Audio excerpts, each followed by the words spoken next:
Rex Rant, Jake Wallman here with you on this Friday morning. Hope everybody had a wonderful and happy Thanksgiving. I hope your turkey was good. I hope your sides were excellent. I hope you enjoyed the football. Joe Rex Rant, happy Black Friday. Good morning. How are you? Doing all right, feeling like the day after Thanksgiving, feeling like maybe I ate a little bit too much, a little bit tired, but interesting time, I must say, man. Driving in here for an 8 a.m. I was like, hey, it's Nashville. Is it going to be? I mean, I don't know. It's Black Friday. Some of these people they're crazy. They get up there at 6 a.m. Is it going to be like Black Friday Nashville kind of traffic? But it's not bad out there. It's not that bad at all. I will say, my route kind of takes me on Briley Parkway over by Opry Mills Mall. The mall is a little bit jammed up over there. Yeah. People are fired up at the mall. But other than that, it's pretty straightforward. Yeah, I'd take this every day. Yeah, I've given you an assignment. Yeah, I know. We'll see what we can do. See how it goes. Jake Wallman, chasing Big Joe. Good morning. Good morning, gentlemen. Happy Thanksgiving. Happy How are Thanksgiving. you? I'm great. I'm locked in and ready to go. I've been told that this is a long day for you too. Like Jake Wallman putting in the hours today. I'm here grinding. Just grinding. That's what he does. That's Nice. what Jake Wallman does every day. What's Nick Keyser doing right now? He's Nick probably Keyser asleep. Grinding on some Z's. Huh? Played some Good for can him. golf yesterday. Yeah, that's right. Explained that sport to us on Wednesday. So Sore from all the can golf. yeah, absolutely. We got a lot to get into on the program today. Adam Vingan will be with us at 9 o'clock. We'll get into the local professional hockey team with him.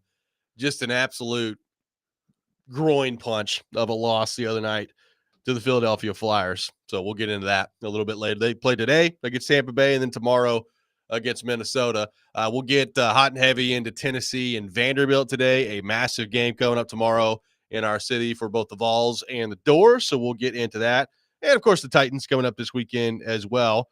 Joe, we began with some Thanksgiving football takes yesterday. What did you make of that glorious day of football yesterday, highlighted by the lovely Chicago Bears and the Detroit Lions in the first game of the day? Unbelievable. The Lions the Lions dominated that game as much as you can dominate a game, but you kick field goals in this league and, you watch out. So, they should have been up about 35-0. And the Bears come storming back, dominate the second half. I'm telling, resident Lions fan in my home, and I've done this many times. I'm like, yep, I've seen this movie, buddy. Seen that. By the way, do you remember how they've lost 7 straight on Thanksgiving? Here comes number 8. No. And then it really should have happened. Yes. And Matt Eberflus, it's just like that clock botching at the end of that game that one is going to be remembered. It was that bad. 36 seconds left. 1 timeout left, out of field goal range.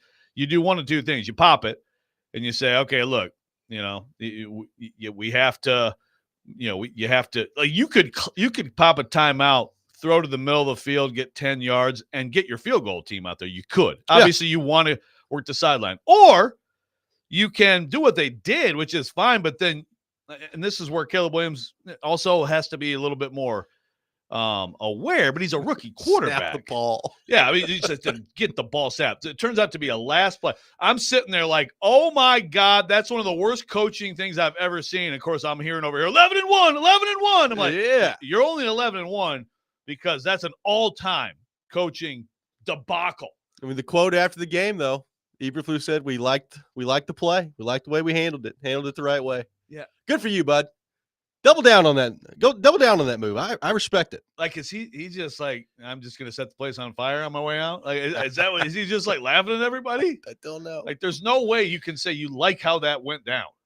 No, I for the life of me, I could not believe it. I really couldn't. Like, it was. I was like, so, all right. There's about 25 seconds left. Okay, probably need to get a little pace to you here. Once it got down to about 18 seconds, I was like, what are they doing? And then when it got down to about 11, I was like, okay, so they're about to just totally screw this up. And sure enough, when he snapped the ball with 6 seconds left, I was like, well, I guess you better score a touchdown here, buddy, because that's gonna be the game at the end of it. And sure enough, I mean, what were they?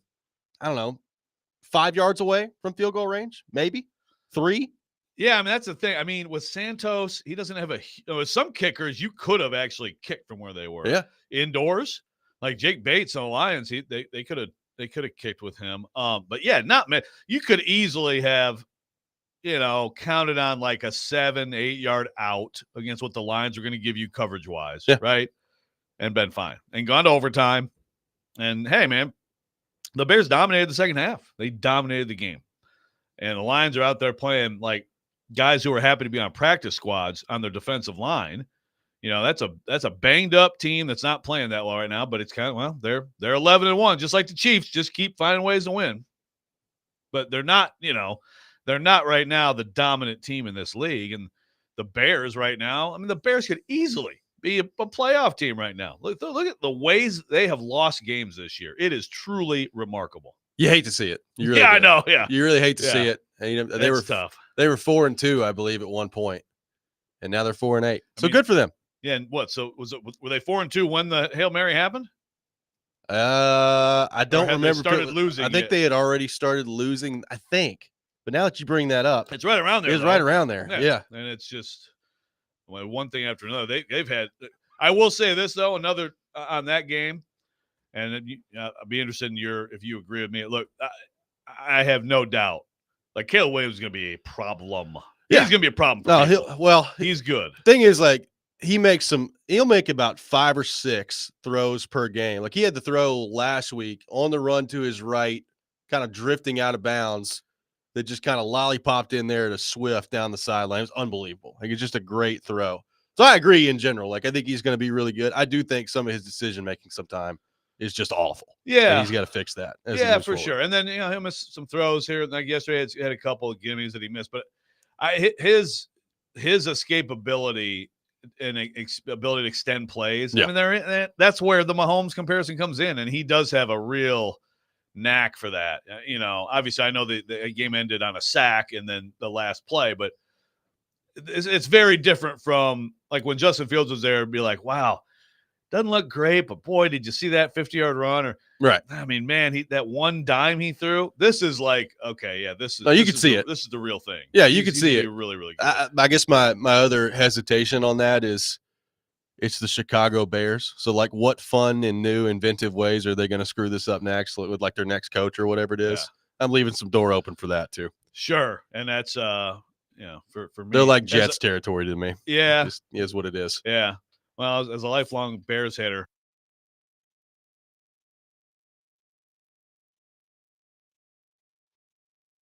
find any answers, and then you hire the right people. So we'll see if the Bears can do that. We'll see, because there's going to be a hire. There will be a hire. I'll be honest with you, a little bit surprised that he's apparently made it through this morning. So I guess that could come at some point later today. But at this point, you're 4-8. Yeah, they're probably just They're probably just like, it's just like, what's the point of doing it in season? So fine, it's just lame duck coach for 6 weeks. I will say I did not watch more than about 45 seconds of Giants Cowboys. I just couldn't bring myself to do it. I watched way more than that. I wish I took your approach on that one. Congratulations, Cowboys. They get to 5-7, and Micah Parsons believes they're fully back in it, but it's a good win for them over who started for the Giants yesterday. Drew Lock. Tommy DeVito was available, I think, for emergency duty. That's the situation with the Bears or with the Giants, which is the Giants and the Jets combined. It really is a special treat. But Cowboys can. Cooper Rush is playing okay. They're good enough. They have enough talent still to like hang around. Yeah, which is fine. Let them have their, it's the NFL. It'd be a 5-7 team going into December. Yeah, have some hope. Yeah, have at it. No doubt about it. And then in the nightcap, my beloved Green Bay Packers taking down the Miami Dolphins. It was like 25 degrees and somewhat snowy at Lambeau. So probably should have told you right there that the Dolphins didn't have much of a shot. And at one point in the game, I think it was 27-3. So they didn't have much of a shot. They did battle back, to their credit, a little bit, but 30-17, the final last night for Green Bay. Yeah, Green Bay looks good. I told you this before the show. I'll say it right now. Green Bay is going to kick the Lions' butt on Thursday. They're going to shake up the NFC because the Eagles are right there fighting for the 1 seed, and that will also make the division the best division. 11-1. It could be 11-1, 10-2, 9-3 at the end of the weekend, right? The Packers are now 9-3. Correct. Packers are going to kick their butt. I'm going to tell you that right now. They look good. And the Dolphins, I don't get the cold weather thing. I mean, like, I haven't looked at their roster, but like I'm sure there's 20 guys at least who played in the Big Ten. Well, I know Tyreek Hill has done some good things in the cold weather before in Kansas City, but yeah, I mean, how many of those? So like, if they went to, did they play at New England this year? Have they played New England already? I mean, I'm sure they've probably played them already. I don't remember where it was. So if you play a crappy team in cold Right, weather, yeah. like how many of those teams in cold weather were good? You know? Well, I mean, I know that they played the Chiefs in Bills, cold weather. I know that they played the Chiefs. Chiefs in cold weather, and the Packers are pretty good. So there's 3 right there that are pretty good. I get that like the team is based in Miami, Florida, you know, and like, okay, Tua's from Hawaii, but like, you know, are there not any dudes? They only take guys from the South. Is that, you know, who have never seen snow? Like, well, it doesn't make any sense to me. Have you ever played in football below 55 degrees? If so, you can't be on our team. Yeah, sorry. We're the Miami Dolphins. They've already played New England twice, by the way. Yeah, see, One in New England was October 6th, so probably wasn't very cold. Right. So if they got that game in December, then all of a sudden it'd be like, oh, they are pretty good in the cold, I guess, because they played a crappy team. But whatever. The Packers are good. Packers are very good. And, you know, I think the NFC, I think the Packers have to be – I mean, you have to take the Vikings seriously. Sure. You have to. Obviously, the Eagles are very dangerous right now and look really scary. And the Lions, of course – I mean, are 3 of the top 4 teams in the NFC from the North? Yeah, I think so. Because obviously the South is just a bunch of whatever. And the West, you know, Seattle's okay. Yeah, they're all fine. Yeah. I mean, look, I still think the Niners, who have a huge one at Buffalo, but I mean, it doesn't matter. It's not huge if Brock Purdy can't play. Right. I still think that they could turn it on, get their people back, and be a problem on the road for somebody in these playoffs. They better win Sunday, though. Like, yeah, the standings are getting close. to the point where it's going to be real difficult if they don't win Sunday. Yeah. So, I mean, Washington 7-5. Titans could have a lot to say about that this weekend. I mean, right now, Washington is the 7th seed. You got Arizona right behind them at 6-5. Like the NFC, about 1 through 8 is pretty darn good. Like it's got a little bit more depth than I thought heading into this year. Yeah. But yeah, and Washington, we'll see. That's a huge game for them because, you know, they could be one of those, you see it sometimes, the surprise team that kind of fades late. Yeah. The surprise player that kind of fades late. I mean, Dallas beating them in their place last week shocked me. Yeah. 615-737-1025, our phone number. We're off and running on Robbie and Rex Road. Massive game coming up tomorrow between the Vols and Vanderbilt. We'll get into that coming up next. Robbie and Rex Road, 1025, 1063, the game.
Welcome back in, Robbie and Rex Road, 102.5, 106.3 The Game. Robbie Stanley, Joe Rex Road, Jake Wallman here with you on this Friday morning. Massive game in our city tomorrow. Tennessee taking on Vanderbilt. Tennessee for a spot in the college football playoff. Vanderbilt going for win number 7 on the season and a chance to totally derail their biggest rival. Going to be fun. 11 a.m. start tomorrow. Very much looking forward to it. Jake Wallman, I just want to get your thoughts first. How are we feeling about this game? We talked about this on Forest Company a couple hours ago. This is not your same old Vandy team that's coming in here at 3-8, trying to just get out of the season. I think First Bank Stadium is going to be an electric atmosphere tomorrow. Tennessee's going to show up. The fans are anyways. But I know Vandy's going to show up as well. Fans are anyways. I think if you just keep Diego Pavia from making those plays that he made against Virginia Tech and Alabama and Auburn, and keep him from just going off, because he is like the Energizer Bunny for this Vanderbilt football team. His success wears off on the other players, and before you know it, it's just this thing that's contagious. I think if Tennessee plays their game, doesn't turn the ball over, I think they got to hit on those big throws, those chunk plays that they've just missed on all year. Yep. I think that they have a good chance to win. This game reminds me of the 2016 game where if Tennessee wins, they go to the Sugar Bowl under Butch Jones. We were talking about that earlier this week. Yep. And that's been brought up. Yeah. So I agree. Don't be Butch Jones tomorrow, Josh Heupel. Yeah. That's probably good life advice in general. Just don't be Butch Jones. That was a big day. That was a big day for both coaches. It was a big day for Butch Jones in terms of, you know what? This guy's full of crap, isn't he? And it was a big day. And I'm not saying that would be the reaction to Josh Heupel. Josh Heupel, I think, has done a lot more in his time to this game than Butch. Now, Butch did. Yeah, I mean, it's a pretty good team, 9-win teams. So it's not like he did nothing leading up to then. But you're starting to get that emperor has no clothes feeling. I don't know that would be the case.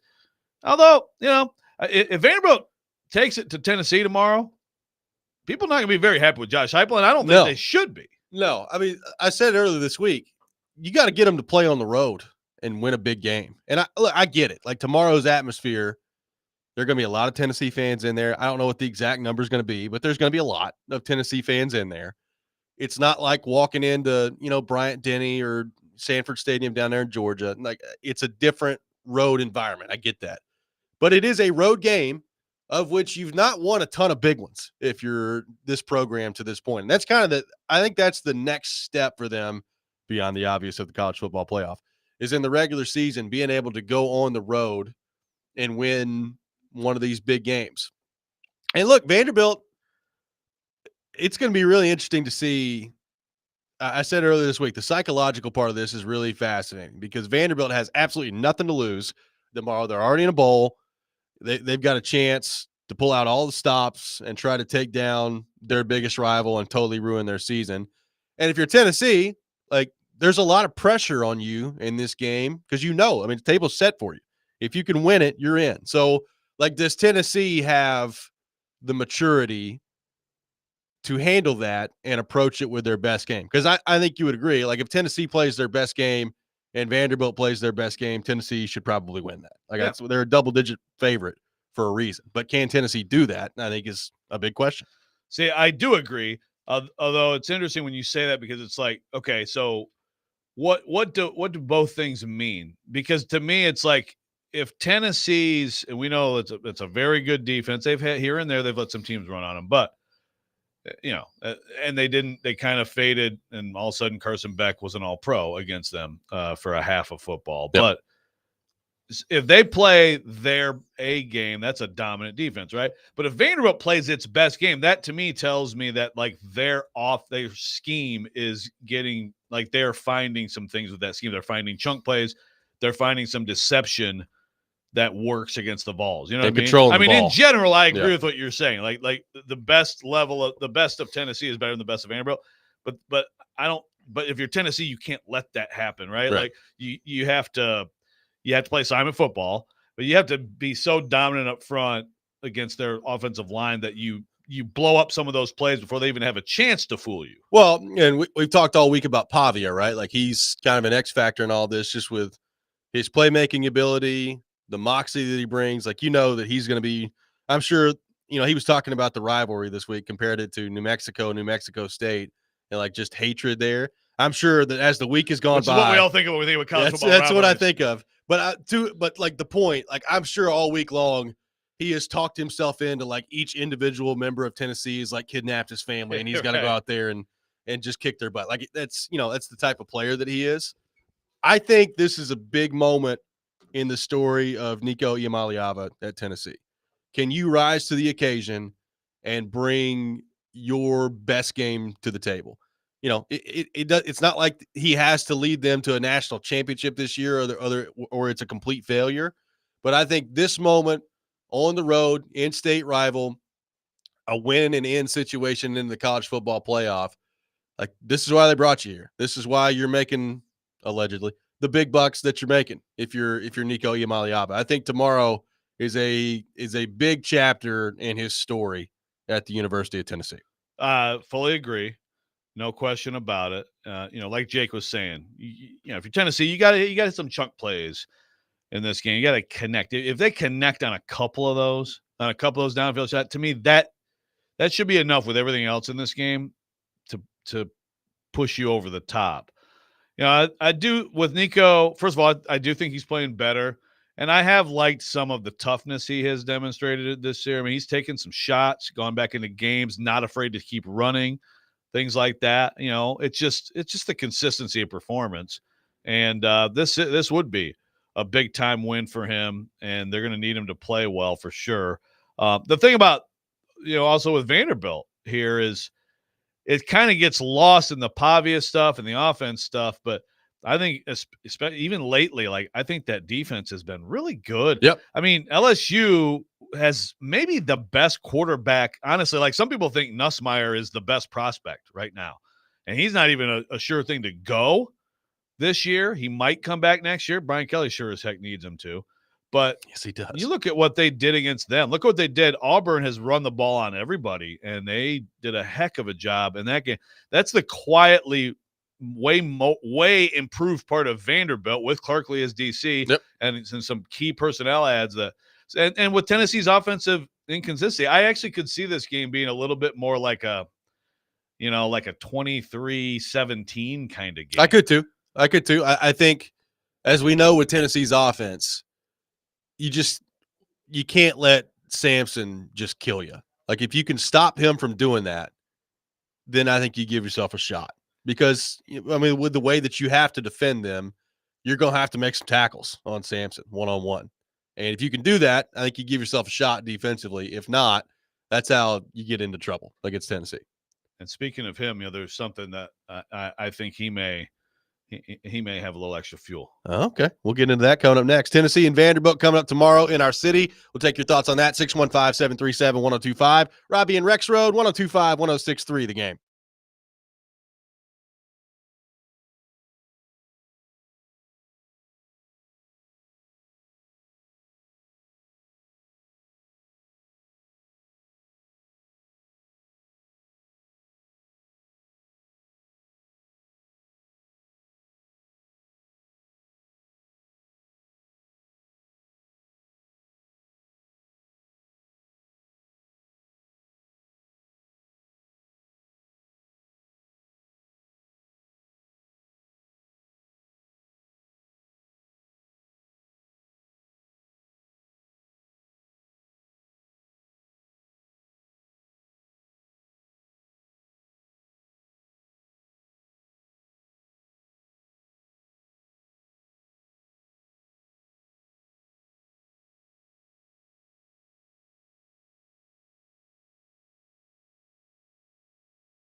again, Robbie and Rex Road, 102.5, 106.3 The Game. Tennessee and Vanderbilt coming up tomorrow here in our city. Take your thoughts on that matchup, 615-737-1025.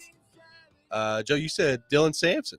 Maybe a little extra motivation heading into this one. Not a Doak Walker finalist. I saw that. I've heard some of the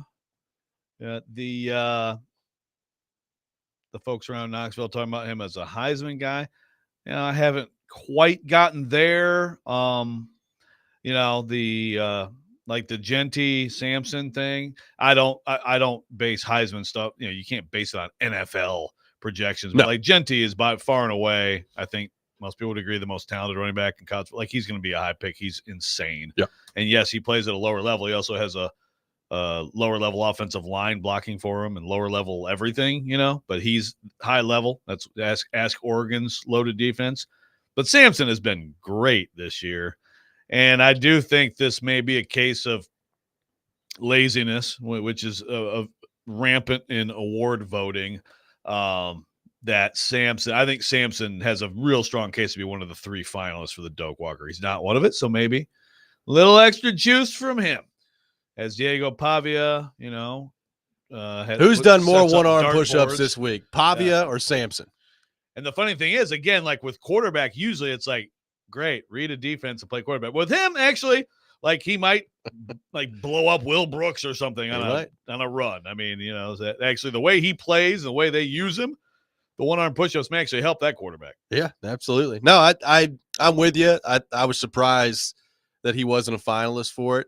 I mean, look, I'm really interested to see, this is a conversation for after the year, but what he does, like, is he going to the draft? Because he's eligible. I mean, he can go to the draft after this year. I'm interested to see, like, what his NFL projection would be because it's not good right now. It's not great. Surprises me. Which he could also, I mean, I'm sure Heupel's probably rooting for this. He could come back and be a big part of what they've got next year offensively too. Yeah, no doubt. Yeah. I really, even before this year, but especially this year watching him, I'm like, yeah, I mean, he's going to be like a 3rd-round pick. Yeah. It's a running back, unless you're like, again, insane, which is what Ashton Genty is. But I think Dylan Sampson will play in the NFL. I think he's going to be somewhere as part of a 2-back deal with somebody. Probably be like a 3rd.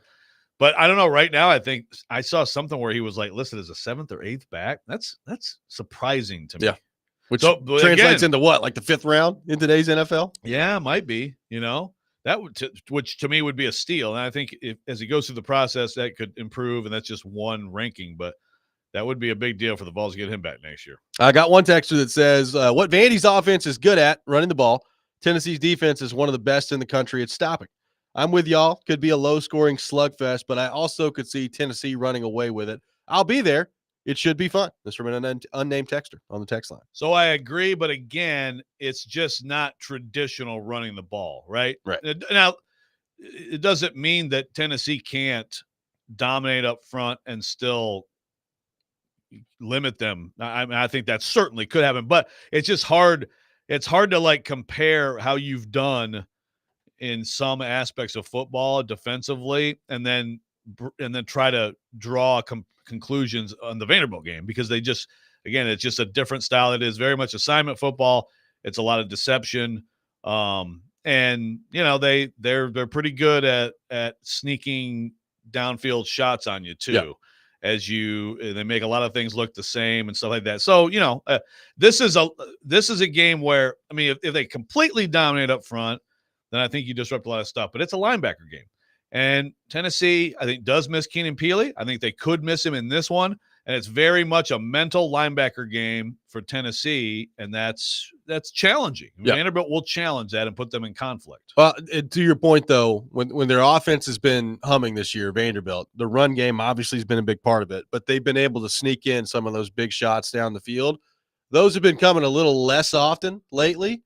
You got to hit some of those if you're going to beat Tennessee. Like, their running game is different. You're exactly right. You're also probably not just going to sit there and run the ball 75 yards down the field on a drive against Tennessee. Like, you gotta hit some big shots down the field in this game tomorrow. It doesn't have to be 55 yards, but 20 yards here, 15 yards there, 30 yards here. Like, it's got to happen if Vanderbilt's going to put up some points offensively. Yeah, for sure. So they got 70-yard touchdown the first play against LSU, which they need something like that. But LSU, for the most part, did a good job after that of not letting that happen. But they snuck Quincy Skinner. I don't know what happened exactly on the LSU side, but sometimes that is the offense. And did they have some plays where they just fooled Tennessee and all of a sudden Pavia's got 20 yards because he kept it, or they think he kept it and they got pretty good back. So I mean that's a lot of what this game will be. Is Tennessee's defense going to be dominant? Does Vanderbilt find some things to fool them on and they actually execute when they have plays that are available to them? On that offensively for Tennessee, can you find some receivers, make a play or two for you tomorrow? Like, look, Brew McCoy has been a really good player for them for a few years now. I think Brew McCoy is a good number 2. I think they've got a lot of number 2, number 3 wide receivers. Like Squirrel White, I think is a good number 2 or number 3. They don't really have that guy. And they're not going to just magically find him now at this point in the season. But when the plays are there and are available to be made, can the quarterback and receiver get on the same page? A lot of it has been the quarterback missing throws when they've had some of those opportunities. They have had some other opportunities recently, Joe, where the play has been there and it's either just been a drop or a miscommunication or whatever. Like you gotta find one of your receivers to step up tomorrow, make a few plays for you. Yeah, and these guys are obviously they're just occasional shot guys almost, but still Thornton, especially, that's probably more Thornton especially, but like Thornton Brazel. Has Brazel played since the Alabama game? I'm saying that facetiously, but like, has he done anything? He hasn't done much. He hasn't done much. Yeah, he's been out. Yeah, there. I mean, well, but there have been a couple. I think, in fact, the Georgia game. I don't remember what happened. They tried one shot with him in that game. I think. Yeah. I don't remember if it was overthrown or that was actually a pretty good ball, right? I think so. So, I mean, can one of those two guys give you one big shot? I mean, just even that, because they can move it. And I have to think Vanderbilt is, even though they haven't been executing on that, I have to think Vanderbilt's really afraid of that. That's how that game gets away from you. So I think that Tennessee will be able to run. How well will they run? I don't know, but they'll be able to run. They'll have some success, and they'll be able to dink and dunk. And I think, there's going to be some level of like, let them do that and then play a red zone game. But if Tennessee can get the deep one in this game, one or two of them, that might really be the thing.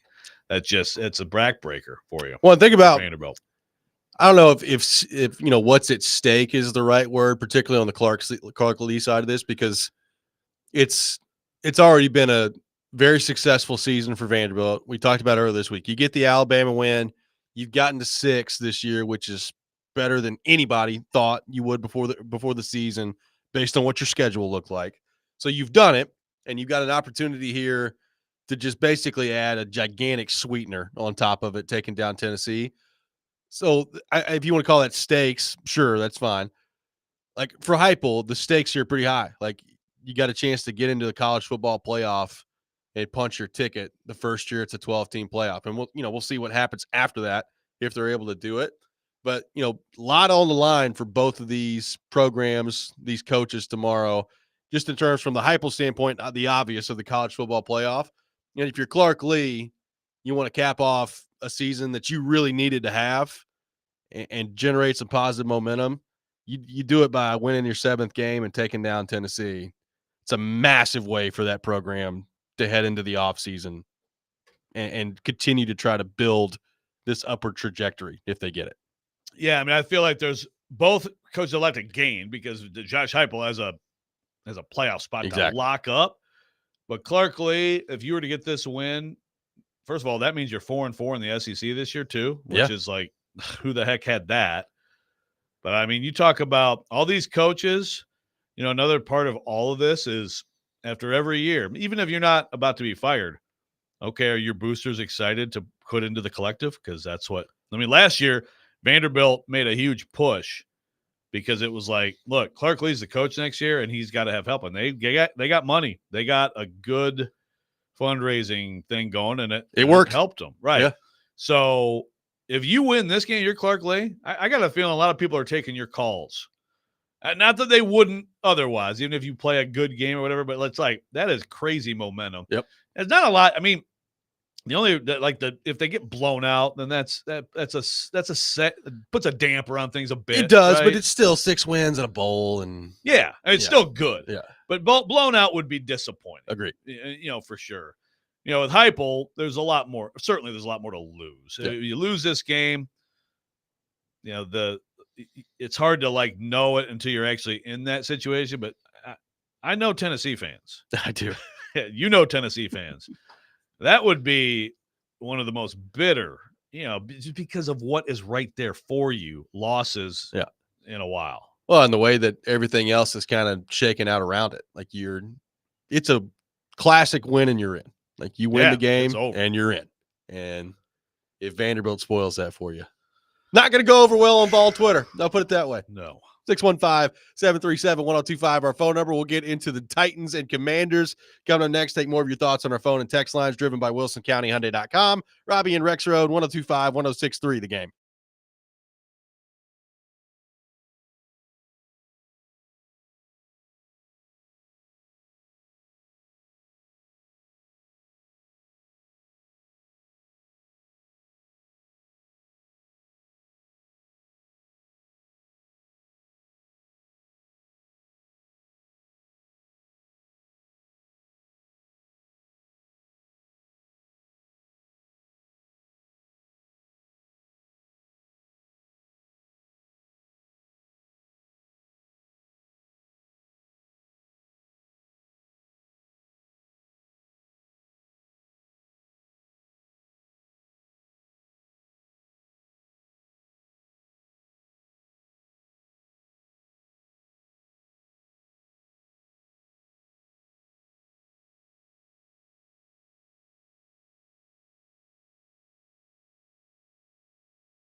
back in. Robbie and Rex Road, 102.5, 106.3 The Game, broadcasting live from our Busy Bee Plumbing, Heating, and Air Conditioning Game Nashville studios, home of the $99 yearly Beehive membership, where the buzz is always about great service. We'll have Adam Vingan coming up to begin the 9 o'clock hour. We'll get into the Nashville Predators with him, so looking forward to that. Right now, taking your thoughts, 615-737-1025. Titans and Commanders coming up this weekend. Titan going for win number 2 in a row, which would be the first time, Joe, in 2 calendar years that they had won back-to-back games if they're able to get it on Sunday. So we'll see what happens. Going to be a tough test. A Washington team that, while they are not playing as well as they were earlier in the year, still is 7-5, still is at the moment a playoff team in the NFC, and is nearly a touchdown favorite against the Titans coming up on Sunday. So a tough challenge on the road for the Titans. And now it's a similar conversation, Joe, that we've had the last few weeks. 3 weeks of Levis playing pretty well. Can you make it 4 heading into this one against a good defense on the road, coming off a really good game, save for a pick 6 that you threw last week against Houston? All eyes on Will Levis again on Sunday to see if he can follow through with yet another good performance. We talked about this week. I am fascinated to see how he continues to handle it, because I've been really impressed. I think more so just like mentally, the way he's been able to kind of reset here. Like even after the pick 6, right? Like it wasn't like he was just a disaster after that. And I know they didn't throw it a ton after that, but mentally, I think he deserves a lot of credit for being able to get himself kind of back on track here these past few weeks. Interested to see now if he's gotten that first win out of the way, he can continue to do that on Sunday. Yeah, it's a big opportunity for him to keep it going. The conversation has shifted. Maybe it shifted a little bit too much to some people, but it shifted, and it should have shifted. And if he can keep it going, that's a big deal against another, good defense, good pass rush. So, a team that's Washington's really interesting. They have to have this one. You lose this one, and it's like, okay, this is officially a swoon, and it might officially be a little bit of a, fool's gold kind of team, And I still think Jaden Daniels, for the most part, has been really good. I mean, my gosh. I'm excited to watch him on Sunday. Yeah, I mean, look at the play that they had that should have sent that game to overtime against Dallas. And, I think he's going to be a special player. And he's a real, for the Titans defense, another guy that's just hard to chase around. You got to keep the rush lane integrity and all that. But for Levis, it seems like the confidence is growing. And I'm excited to just see, if they can put some things together and kind of keep, Levis, Callahan, Ridley, obviously the run game going in there, but those three people seem to be like on the same page more and finding ways to get chunk plays. And then you always, of course, have NWI, but of course, can they continue to, just scheme up some big plays? Yeah, for sure. Like I thought last week, Brian Callahan called an excellent game. It was really the first time, Joe, that I walked away from a game and had a huge take on the play calling one way or the other. I mean, it's just kind of the way it's worked out so far this year. Like I don't think prior to this that the play calling has been like some problem for the Titans. But I did walk away from the game Sundays thinking, man, Brian Callahan did a masterful job there. So, we talked about the Levis part of that relationship. Maybe that's leading to him playing better in terms of their connection together and figuring some things out. But like is Brian Callahan, who's calling plays really for the first time in the NFL, like how much better is he getting as the season goes on, kind of developing a rhythm and figuring out what works, what doesn't work, adjustments in the middle of the game, those things as the season goes on. Probably not talked about as much, but it's his first time doing this at the NFL level. Yeah. And it definitely, I'm with you. It's kind of been, not great, but when you have the limitations they've had, how do you really know? I mean, you still, as a play caller, as a head coach, like you have to find a way to hide some things and put people who are the best people in position to make plays. I think it's been fine all year, but yeah, I agree. Last week you saw some stuff like, okay, now I see, you can kind of see it. But you have to block, and that's still a big concern. And and it continues to be one, this week for sure against that front. So can they give Levis time? Can they not have a 7-sack half? It's amazing some of the stats from the last game It really is. that still happened in a win. The 7 sacks in the first half, the pick 6, your kickoff coverage unit again just being a total disaster. I mean, that's going to be interesting. Did you see Washington on special teams last week? This could be a heck of a battle with special teams this weekend between the Titans and Commanders. Yeah, that is true. They've had some. It could be a doozy. They've had out some there. issues too. Man, everybody just all kicker. Just kick Shield everything. your eyes. Just kick straight out of bounds. Just kick it. Just kick it right over there. At 20 yards, it's fine. I mean, in all seriousness, people have asked, like, why is Nick Folk just not kicking it out of the back of the end zone? And maybe the simple answer is that he can't. But, like, at this point, if you're a Titans fan, wouldn't you live with him just booting it straight out of bounds on the side and them starting at the 40 or wherever they would start? Like, yeah, Sure. that's fine. Whatever. Just start there. At this point, yeah. I mean, can there be a game without at one point everybody saying, "Oh my God, Colt Anderson"? One game. I really didn't even think about it until now. Look, I'm not going to sit here and pretend like I've watched the Washington Commanders special teams unit all year. I did watch a significant portion of that game last week, and it was pretty bad. So this has a chance to be an all-time matchup. Who's their special teams coach? I don't know. Are they talking about him in I don't know. in the DMV a lot? I'm gonna have to Google this. Is Craig Hockerman going to end up back in the NFL as a special teams coach after all this? Maybe he will. He's got a state championship to win right now. Yeah, he does. There's no doubt about that. Now, like, also defensively, if you're the Titans, number one, containing this quarterback because he's been really fun to watch. We went through the NFL rushing leaders earlier this week. Well, leading the Washington Commanders in rushing so far this year is their quarterback, Jaden Daniels. So obviously something you got to account for. But they have good backs. They do have good backs. Now Eckler got smoked at the end of that Dallas game.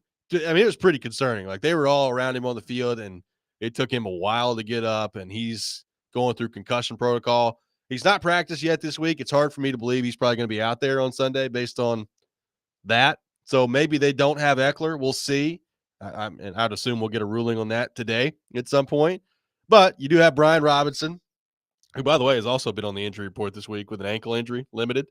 But I imagine he'll be at least available to play. So interested to see what their situation looks like there. But, Terry McLaurin's obviously there. They've got some weapons offensively, but got to make sure Jaden Daniels doesn't just pull the ball down and kill you in this game too. Yeah, and he's a problem. I mean, he can run to run, but also he's really good at extending to make big plays through the air too. So it's I'm excited to watch him play and to because right now I guess Bo Nix people think is the favorite for Rookie of the Year. I think there's a lot of football left to determine that. I have to think it's still neck and neck now. I would think it's pretty close. Jaden Daniels has been pretty darn good. Yeah, I mean, they've faded a little bit, but like 3 weeks ago, it was like, is he actually a fringe MVP candidate? Right. And now we're just giving it to Bo Nix. I mean, I think it's a good race between those two. And certainly I did not anticipate either of those teams being as good as they are or those quarterback. But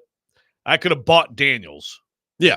But still, he's still way exceeded what I thought he'd be this year. Yeah, he's been as a rookie. Unbelievable. And maybe Sean Payton was right about Bo Nix the whole time. He'll certainly tell you he was. Maybe Sean Payton's right about everything. 615-737-1025, our phone number. Adam Vingan will be with us coming up next. Brutal loss for the Predators on Wednesday.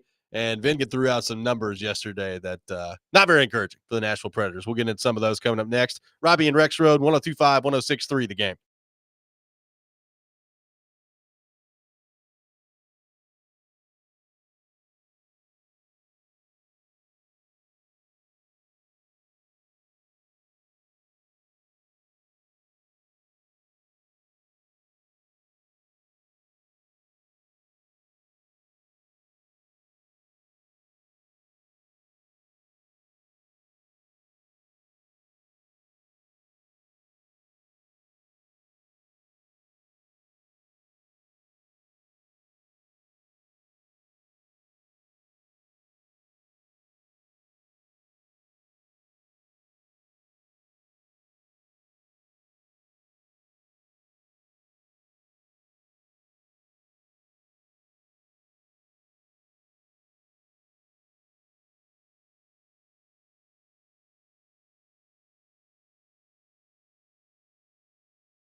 Hour number 2, Robbie and Rex Road, 102.5, 106.3 The Game. Robbie Stanley, Joe Rex Road, Jake Wallman here with you on this Friday morning. Preds in action later today, taking on the Tampa Bay Lightning, coming up at 2 o'clock, pregame at 1 o'clock with Max Hers. Brutal loss for the Preds the other night against Philadelphia. They tied it up with 11.4 seconds remaining and then won it in overtime. Preds were in control pretty much the whole game until they weren't and end up with just 1 point in a game they absolutely should have and needed to have. And to help us talk more about the local professional hockey team, we go to our 102.5 The Game phone line, driven by WilsonCountyHyundai.com, and welcome in our good friend Adam Vingan of DVD to the program. Adam, good morning. How are you? I'm good. I hope you both had a wonderful Thanksgiving. I hope you had a wonderful Thanksgiving, too. Any Black Friday shopping that you're participating in today? Not to my knowledge, but the day is young. That's good. It's good. I hope So, Adam, a brutal loss for the Preds the other day against Philadelphia, and it just kind of goes right in line with what the story of this season has been so far. But you threw out some numbers yesterday that I think are even more daunting when you just look at it, the whole picture of it. Just kind of share with us what you found in some of your research and what this means now for the Predators with the all-important date of American Thanksgiving now behind us. Well, first, I want to be completely honest with our audience. I fell asleep during the third period of the game on Wednesday. And when I woke up, my computer resting on my chest, I thought, well, the Predators surely won that game. So I went to the NHL app and thought to myself, yeah, they'll probably win 2-1 or maybe 3-1 with an empty netter. And when I saw that they lost 3-2 in overtime, I could only help but laugh because I guess I probably shouldn't have been surprised considering how the season has gone. But as you said, Robbie, a game they absolutely should have won. They were in complete control of that game pretty much throughout. But you mentioned some of these numbers I pulled yesterday morning because, I wanted to put everybody in the holiday spirit. So I shoved all of these terrible numbers down their throats before they ate their turkey and stuffing. But just to give you a sense of where the team is on Thanksgiving, they're 31st in the NHL in points percentage. Their 5-on-5 shot quality per 60 minutes has plummeted from 8th in the league last season to 28th in the league so far this season. Steven Stamkos and Jonathan Marchessault have combined for 4 points at 5-on-5. They have 1 goal and 1 assist each. The Predators have been outscored 23-12 during Brady Shea's 5-on-5 minutes. They have a league worst winning percentage of .364 when scoring first, after going 35-10-3 last season when scoring first, which is a .729 win percentage. And they have a league high 7 bench minor penalties. So, including, I think, frankly, 3 games in a row with one, by the way. Does that include that must include the putting the wrong starting lineup on the ice, correct? Yes. So, yeah, it has. And by the way, they had 10 bench minor penalties all of last season, and they have 7 already so far this season. So put it all together, and it's the recipe for the most disappointing season in the NHL so far.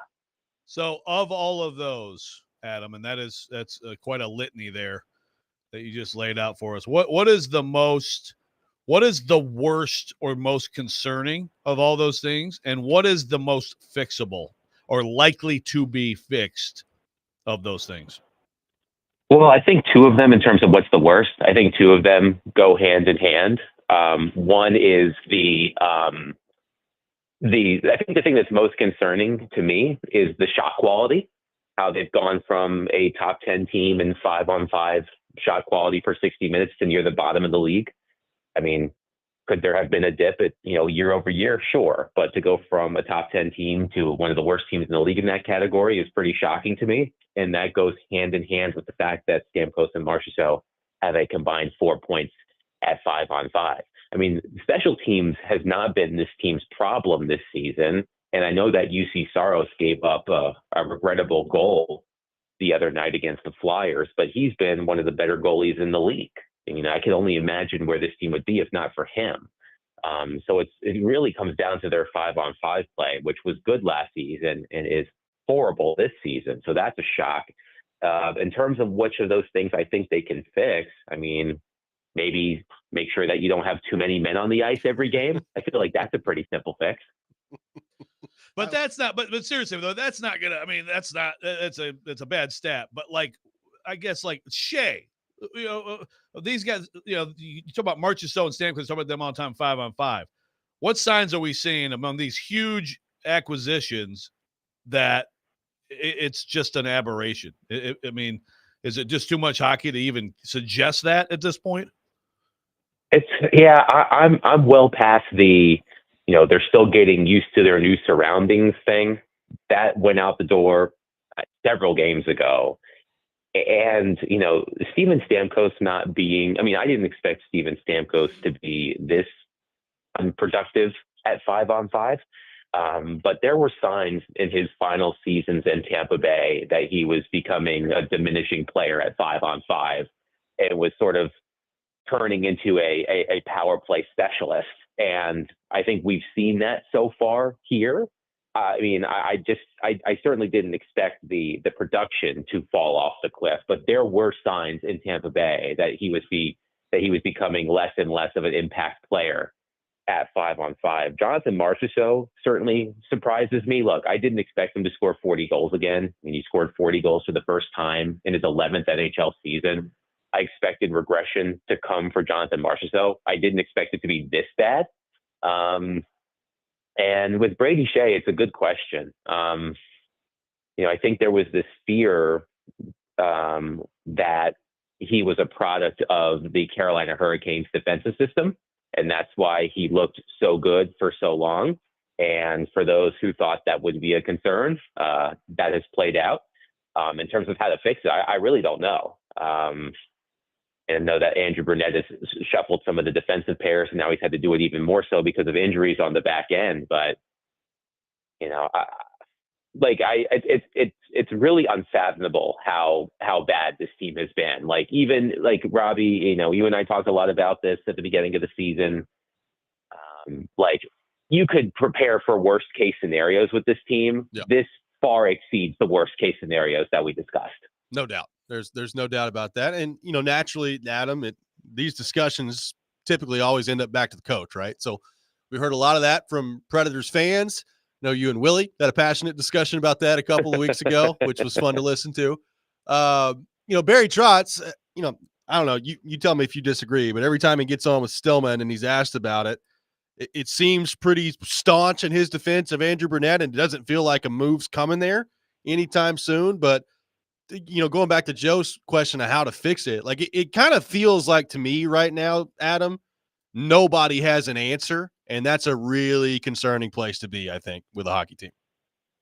Yeah, I would say so. I remember way back in the day when I first started out and I was in Washington, when my first season covering the Capitals was the season that Bruce Boudreau got fired around this time of the season. And I remember the last game he coached, it was a game, I believe, in Buffalo.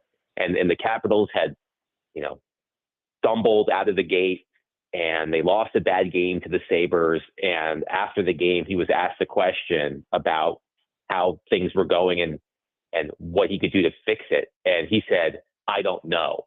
And I remember even back then thinking, when a coach says, "I don't know," that's never a good sign. Yeah. Now, I haven't heard Andrew Brunette say that, but you look at all of the things that have gone wrong this season, and it does fall on the coach. It's the coach's responsibility to get the best out of his players. And I know Willie and I have argued about this quite passionately, as you alluded to. Willie's point was that how come the blame isn't on the players? Well, of course the blame is on the players, but whose responsibility is it to get the best out of the players? It's the coach's responsibility. And I think Andrew Brunette is a good coach. The history suggests that. His time in Florida, the impact he seemed to have as an associate coach with the Devils. The year after he left, the first year here, the Devils went from one of the best teams in the league to missing the playoffs. Now, they had injuries and bad goaltending and such, but he certainly had an impact on that team's success a couple of years ago. So I know that he is a good coach, but he has done a bad job this season. I don't think there's any way around that. And I've heard Barry Trotz every week with Jared. I think Jared has done a good job, sort of pinning Trotz down on certain things. And Trotz has been unequivocal in his support of Andrew Burnett.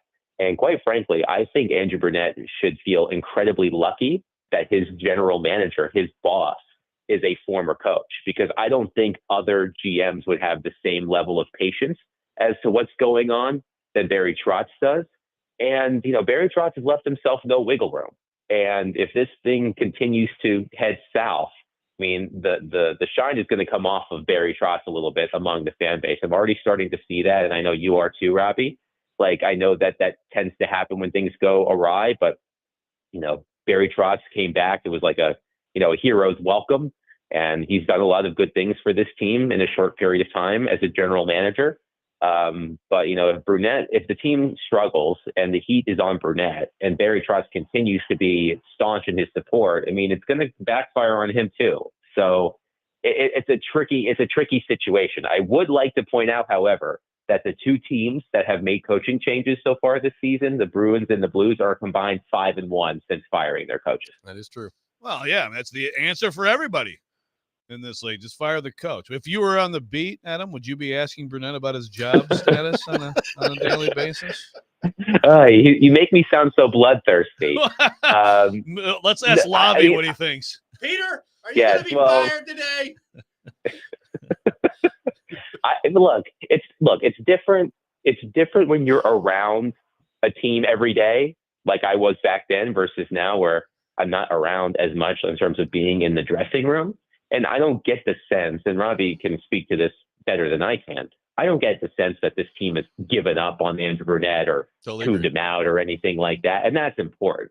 Like, I remember vividly the last game that I covered, coached by Peter Laviolette, which was their loss in the Winter Classic at the Cotton Bowl. Yep. And I remember leaving that dressing room and thinking to myself, it may not happen today, it may not happen tomorrow, but I don't think Peter Laviolette's going to be in his job much longer. Because when you're around the team every day, you get those sort of spidey senses, so to speak. And, I can't speak to what's going on in this dressing room as clearly, because I'm just not in there every day as I once was. But I don't get the sense that this team has given up on Andrew Burnett, or he quote unquote lost the room or anything like that. But you spend as much money as this team did in free agency. You bring in the brand name players that you bring in. And look, I remember during the offseason, I said my expectation for this team was to win 2 rounds. And I remember a couple of people looked at me cross-eyed, and I thought, well, this is an older team.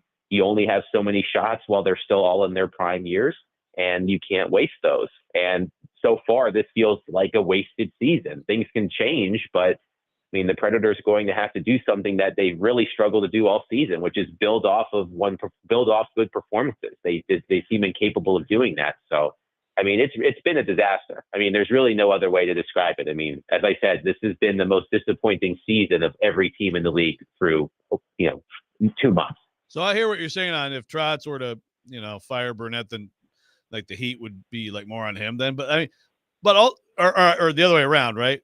Well, it's not even that. It's just the fact that, I mean, but perhaps, the heat's going to be on him either way, right? I mean, he chose this guy as his coach. I mean, I don't see how firing and by him being is a solution. And by being so unequivocal about it, like I was texting with Jared yesterday, and David Poyle, I remember this quite well. David Poyle did an interview with Paul Koharski, Chad Withrow, and Jonathan Hutton, all of whom are now wonderful contributors to our station. They used to have him on every week. And I remember it must have been December of 2019, maybe November of 2019.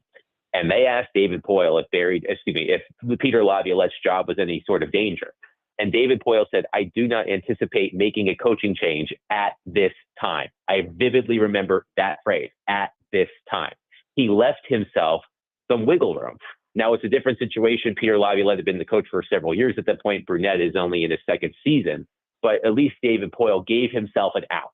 Barry Trotz, in his interviews with Jared, has not given himself an out if this thing goes south. And that's sort of my point, is that if this team continues to struggle, Burnett takes the heat, because that's what happens with struggling teams. And then by extension, Trotz is going to take the heat, not only for the decisions he made in the offseason, which we all celebrated. Let's all, I mean, Yeah, I sure. certainly For did. sure. Yep. But because he has been so staunch in his support of his coach, which is admirable. But when fans are upset, they're looking for anyone to blame, and Barry's going to take the brunt of that because he's backed up Brunette so steadfastly. 615-737-1025. We'll take your thoughts on what Adam Vingan had to say. Adam, great stuff as always. Hope you have yourself a wonderful Black Friday, and we'll talk to you soon, my friend. All right, guys. Thanks. Adam Vingan, our guest on the program. Preds and Lightning coming up later today. It was a brutal loss for the Predators on Wednesday. Got a couple thoughts on that I want to get to, and then we'll react to some of what Adam had to say there as well. Robbie and Rex Road, 102.5, 106.3 The Game.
Welcome back in, Robbie and Rex Road, 102.5, 106.3 The Game. Appreciate Adam Vingan for being on with us in the last segment.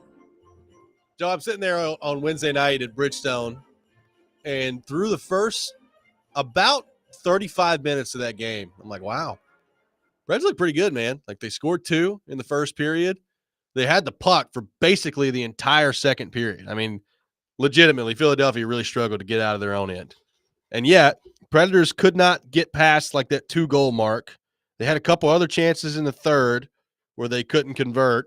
And all of a sudden, you find yourself in a situation where you've got a 1-goal lead, and Philadelphia has pulled the goalie, and they're making a push 6-on-5 to try to tie the game. And they get basically just like a broken play through the middle of the neutral zone that Couturier throws on net. Morgan Frost, like, basically wound up full stride in the D zone and just catapulted through the neutral zone, got to the middle of the ice. It was deflected once by Travis Sanheim and then double deflected by Frost and went past Saros. And with 11.4 seconds remaining, you went from what seemed like a pretty sure win about halfway through the game to, oh boy, we're going to overtime. And then shortly into overtime, you lose the game 3-2. So while you did get a point in the standings, that is not necessarily a point, Joe, that you walk away with and say, yeah, we got a point. Like, there are some of those. Like, sometimes you get shelled in a game and you walk out of there with a point and it's like, yeah, we'll take that one. Right. That was not one of those on Wednesday. You had to have both. It was one of those losses that feels just like, number one, a microcosm of the way the season has gone, and number two, just totally deflating. I'm very interested to see how they respond from that today. Adam talked about, spidey sense, going back to the days of you guys were you were there too, right? Oh, the yeah. Winter Classic down there. What about yours right now for like this team after that loss? Like, do you think that's an especially tough one to get over for these guys? I thought it was heading in there. Roman Josi did not agree with that. Roman Josi was pretty happy with the way that they played. Their game. Yeah. So it's just a little late to like your game and losses. Right. That's kind of where I'm at. It's a little bit late to like your game and losses. And now look, they did have the puck a lot. I think some of that was, quite frankly, given who they were playing in the game too. Like, I don't think Philadelphia is very good. So it's a little bit different today. You got Tampa and you got Minnesota tomorrow. Both those teams have been pretty good. So you got that you got to deal with. Like, Ryan O'Reilly was typical Ryan O'Reilly of dejected after a loss and then put every ounce of blame on himself because he didn't, he only scored one goal in that game. Right, so that's who we talked to. It was Roman Josi and Ryan O'Reilly after the game. So I didn't get the sense from those two that it was like just total disaster. But what I said to Adam earlier, I'm starting to get a pretty good sense of, which is not a good place to be. I agree with Adam. Like, I don't think they're tuning out the coaching staff. I don't think that, like, Andrew Brunette has, quote unquote, lost the room or anything like that. But I do think everybody in that room right now is searching for answers and has no idea how to get out of it. And that is, I don't really know what you do with that. Like, that's a tough spot to be in. Like, this is one thing, and I think it's a little bit more explainable and easier to just kind of brush past if it's 5, 6, 7, 10 games in. I mean, we're 20-something games in now. Like, it's a pretty significant way into the season. And right now, they're just – Adam laid the numbers out. I've said for a couple weeks now, it's not just the record that's concerning. It's everything else that goes into the record. They're a bad hockey team now. Like, it adds up that they have this record. Yeah. This record is what they should be based on all the numbers, other than, like, again, special teams. But the shot quality stat. So how do you analyze that? I mean, to me that means that they aren't getting to the hard areas enough. They aren't getting the odd man rushes like they did last year. What else? I also think it means you're not having the puck enough. Like, to their credit, last year they had the puck a pretty good amount. And this year, with the exception of a couple games, and by the way, Wednesday was one of them, they had the puck a lot. They just aren't having the puck anywhere near enough. Like, there's too many, Laviolette used to refer to them as one and dones. Yeah. Like, they got a lot of one and dones right now where maybe you're getting a shot in off the rush and then it's going right back the other way. You're not sustaining much zone time. And then, quite frankly, this has been a problem all year. And I think you run into some of this when you're struggling to score. Sometimes you struggle to score so much that you look for, like, this perfect play. And, Philadelphia did a good job of blocking shots the other night. I think the Preds had like 67 shot attempts, which is a pretty good amount. But still, like, there were still plays where, like, Marchessault got one right in the middle of the slot and then looked to pass it off. And I was just like, what are you doing? Shoot the puck. Novak had one right in the middle. I mean, right between the dots. And I was like, shoot it. Just shoot the puck. So there's some of that going on too. That's really tough to understand. Yeah, passing up shots, trying to get the great shot. It's just like, you lose like this, and we talk about gripping the stick, and it's just it totally discombobulates your decision making sometimes, right? I mean, and if you're all searching for answers and there's not a clear one thing or two things that need to be picked up, then they can just be like plugging one hole and then the next one springs open. No, they can't score. Like that's, some of that is exactly what we're talking about. Like they don't have the puck a whole lot. They're just doing a lot of things that are leading to them getting caught the other way. But I mean, they're scoring like 2 goals a game right now. Like it's not good, which is, you look at this roster on paper and it makes you wonder how that's even possible. But that's what it's been all year to this point. They haven't been able to score. It's like they'll have the random good game. Winnipeg, great example. Yes, Winnipeg on a back-to-back backup goalie, but still, right? That's a good performance. If they got 3 out of 4, 4 out of 5, they'd still be behind the 8 ball, in terms of the numbers, but that would still, to me, like potentially change things a lot. But it's just like, how do you have confidence at this point that they can even do that? They are the worst offensive team in the league. 2.35 goals per game. That is 32 out of 32. Think about having that conversation heading into the season with this roster. Well, like when they made all the moves in the offseason and someone read that stat off, like here's a true stat from November 29th. Well, then I would say, so Stamkos, Forsberg, how many of these guys got hurt early in the season or just aren't on the ice? Right. Must be a whole slew of them, right? Right. No, 2.35 goals per game. 615-737-1025, our phone number. 615-737-1025. We'll have the Rex Rant with Joe Rexroad coming up at 9:45. Pigskin Pick'em coming up a little bit later in the program, which I believe I did quite well last week, if memory serves me correctly. So we'll see if we can continue that. You did. That's good. Good to know.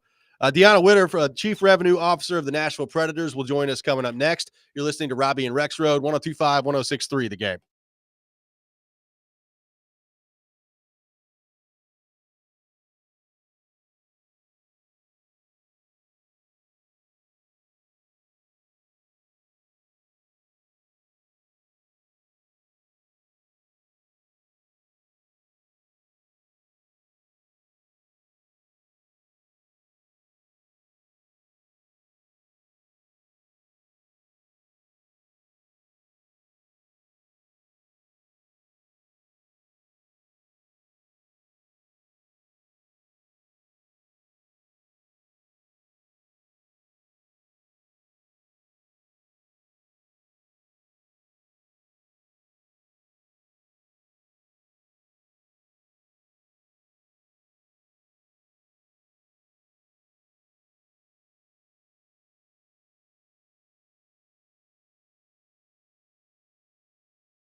Welcome back in, Robbie and Rex Road, 102.5, 106.3 The Game. The Nashville Predators back in action today, taking on the Tampa Bay Lightning this afternoon. 2 o'clock puck drop, 1 o'clock pregame here on 102.5, 106.3 The Game. Back-to-back for the Preds coming up this weekend. At home today against Tampa, on the road against the Minnesota Wild tomorrow. And to help us talk a little bit more about the Predators, we go to our 102.5 The Game phone line, driven by WilsonCountyHyundai.com. And welcome in Deanna Witter, Chief Revenue Officer of the Nashville Predators. Deanna, good morning. How are you? Good morning. How you guys doing? We are awesome. Appreciate you taking time to be with us. First off, a very happy Thanksgiving to you and your family. Did you have a significant amount of turkey yesterday? How'd it go? Thank you so much. Happy Thanksgiving to you all as well. I did. I had like a 2-hour coma after the Lions game. That's how much turkey I had. Yeah, me too. I was right there with you. So obviously looking forward to the game coming up today. I'll be heading over there after the show is done. But also, big day for Predators fans today as well. Gold Friday, the biggest sale of the season. Tell us what the Predators fans can take advantage of and expect today with Gold Friday. That's right. We turned Friday black to gold today, which is so significant for us and all of our fans and everybody looking for great deals with the Preds and everything that we touch. And so today, you can get tickets to select Preds games for 25 to 50% off, which is an incredible deal. So make sure to go to NashvillePredators.com to lock into those deals. You can also check out those deals as well on the Nashville Predators official app. If you're coming out to a couple more games than single games, also recommend the Hockey Holiday Pack, which is a 3-game pack that we launched today as well. It's brought to you by the Loveless Cafe. You get 3 incredible games, $25 Loveless Cafe gift card with a Skip the Wait Cafe pass, which I know is needed at the Loveless Cafe, and a $10 Nash Cash for that pack. So looking for a great gift, that Hockey Holiday Pack is an incredible opportunity. Well, and also, Deanna, if you're a Preds fan heading out to the game today, some team store deals that you could take advantage of as well. Deals for Bridgestone Arena like Monster Jam and Globetrotters, WWE. So really things that you're looking for from no matter who you are, some deals that people could take advantage of today on Gold Friday. That's absolutely right. Thank you for mentioning that. So yeah, at the Nashville locker room today, some very significant deals. If you're out shopping right now, you can get 40% off all items in the store, excluding jerseys. From 10 to 11 is 30% off, and then 11 to 12 is 20% off, and after that, 10%. But if you are a Smashville Loyal, which is our season ticket holders, you get 50% from 9 a.m. to 12. So great opportunity there at the Nashville locker room if you're looking for gear and to gear up for today as well as the rest of the season. And then Bridgestone Arena offers some significant offers there. We have offers, to your point, on events like Monster Jam, Globetrotters, WWE, PBR. We also have, for our clients looking for more of a premium experience, we also have discounts on suites and some of our more higher end products at the arena and experiences, and groups as well. 20% off on group opportunities if you're looking to bring out a group and to celebrate with a group of individuals at a game. So Deanna, for those listening who hear about, the Smashville Loyal experience and say, you know what, I'm interested in that.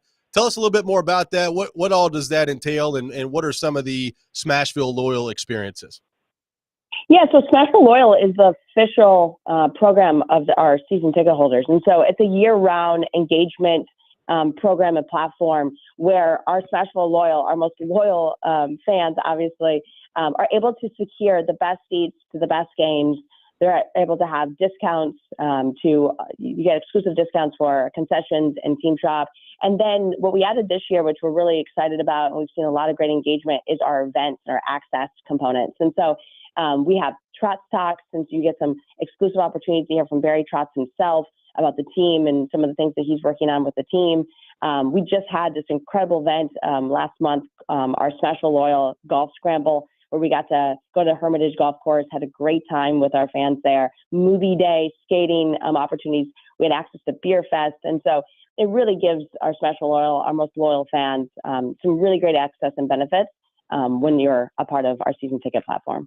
Golf Scramble. Have you seen Sean Henry on the golf course? Does his swing look good? How would we rate it? What does that look like? I'm sure he's listening. He's a great golfer.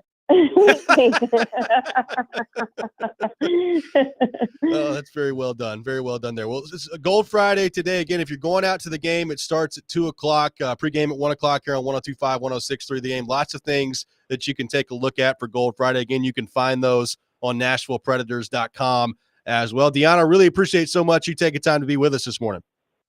Oh, thank you for having me. Everybody have a wonderful day. We'll see you at Bridgestone Arena. Absolutely. Deanna Witter, Chief Revenue Officer of the Nashville Predators, our guest here on Robbie and Rex Road. I like the idea there, going from Black Friday to Gold Friday, Joe. Good stuff there. Yeah, is Sean Henry good at golf? I don't know. Is anybody? I mean, someone, or is Chase golfed with? I don't know that I have ever golfed with Sean Henry. I do think he has been around in a tournament that I've been in before, but I don't know that I've ever actually golfed with him. So yeah, I'm going to assume he's good. Yeah. That was good. A good answer by Deanna there. It was. Yeah. It was very good there. 615-737-1025, our phone number. 615-737-1025. Preds in action today, taking on Tampa Bay. By the way, did you see? So Tampa was playing on Wednesday night as well. 15 games in the NHL on Wednesday, and so Charlie Lindgren, who's the goalie for Washington, turns around, tries to clear the puck. He comes out of his net and fires it into his own net. Goalie fired the puck into his own net. I've never seen this happen before in the NHL. I've never seen that. They won the game. Own goal. Yeah, like Braden Point got credited for the goal because he was the last one to touch it for Tampa, and it was the hat trick goal for him. So his hat trick came by the goalie turning around and just firing the puck back into his own net. Wow. I mean, I'll have to pull the video up for you. I'm looking at it right now. It's unbelievable.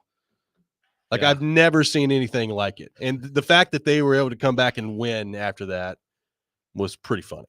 And I saw the post-game video from the Capitals. Oh, my gosh. Spencer Carberry. He's like, hey, man, bailed your teammate out there. It's good stuff. Because, man, that was something. Lindgren's sitting on the bench by his locker. And he's like, oh, yeah, thanks, guys. Appreciate that. Thanks for bailing me out for shooting the puck into my own net. The Carberry expression on his face close-up after the goal is pretty spectacular here. He's just like, what? The Lightning fans are really enjoying that play. My goodness. I mean, maybe like in the days of black and white grainy footage, this is, oh my gosh. Just backhands right in there, man. I've never seen that happen in an NHL game before. I'm sure it probably has. I just don't recall seeing it hit the center of the net. It was right. Like it wasn't like a great shot. Like he just it hit the post and trickled in, which would still be crazy. Like he dead on centered that thing. Great shot. Wow. Great shot. Nice backhand. That's a good game to find a way to win. So, I mean, I have pretty high confidence that UC Saros not going to do that today. So, Braden Point, your hat trick, if you get one today, is not coming as easy, baby. You're going to have to actually earn the hat trick this time. Yeah. Rather than having the goalie just fire one in there. Don't challenge him. Yeah. But, hey, Stamkos played great in Tampa Bay first time around, going up against his former team. It's a little bit different today because second time you're doing it, and it's not in Tampa. So, it's not like this is going to be like some majorly emotional game for him today. But I do expect there to be a little bit of extra juice with him today.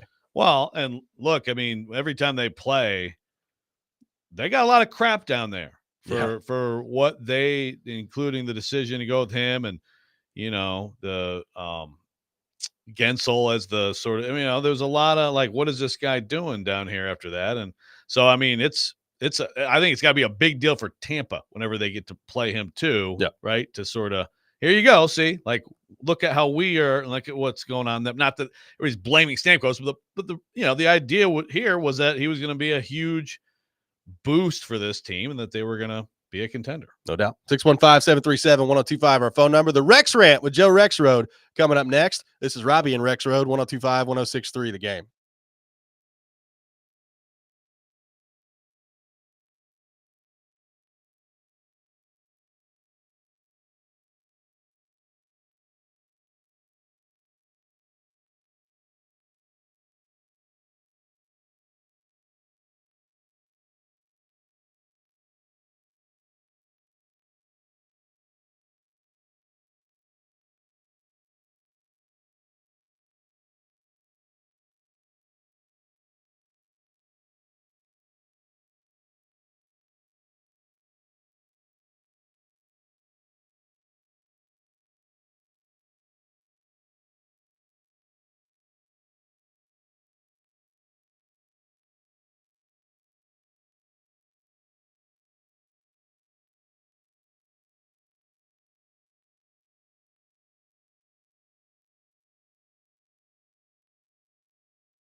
It is that time of the day. Time for the Rex Rant here on 102.5, 106.3 The Game.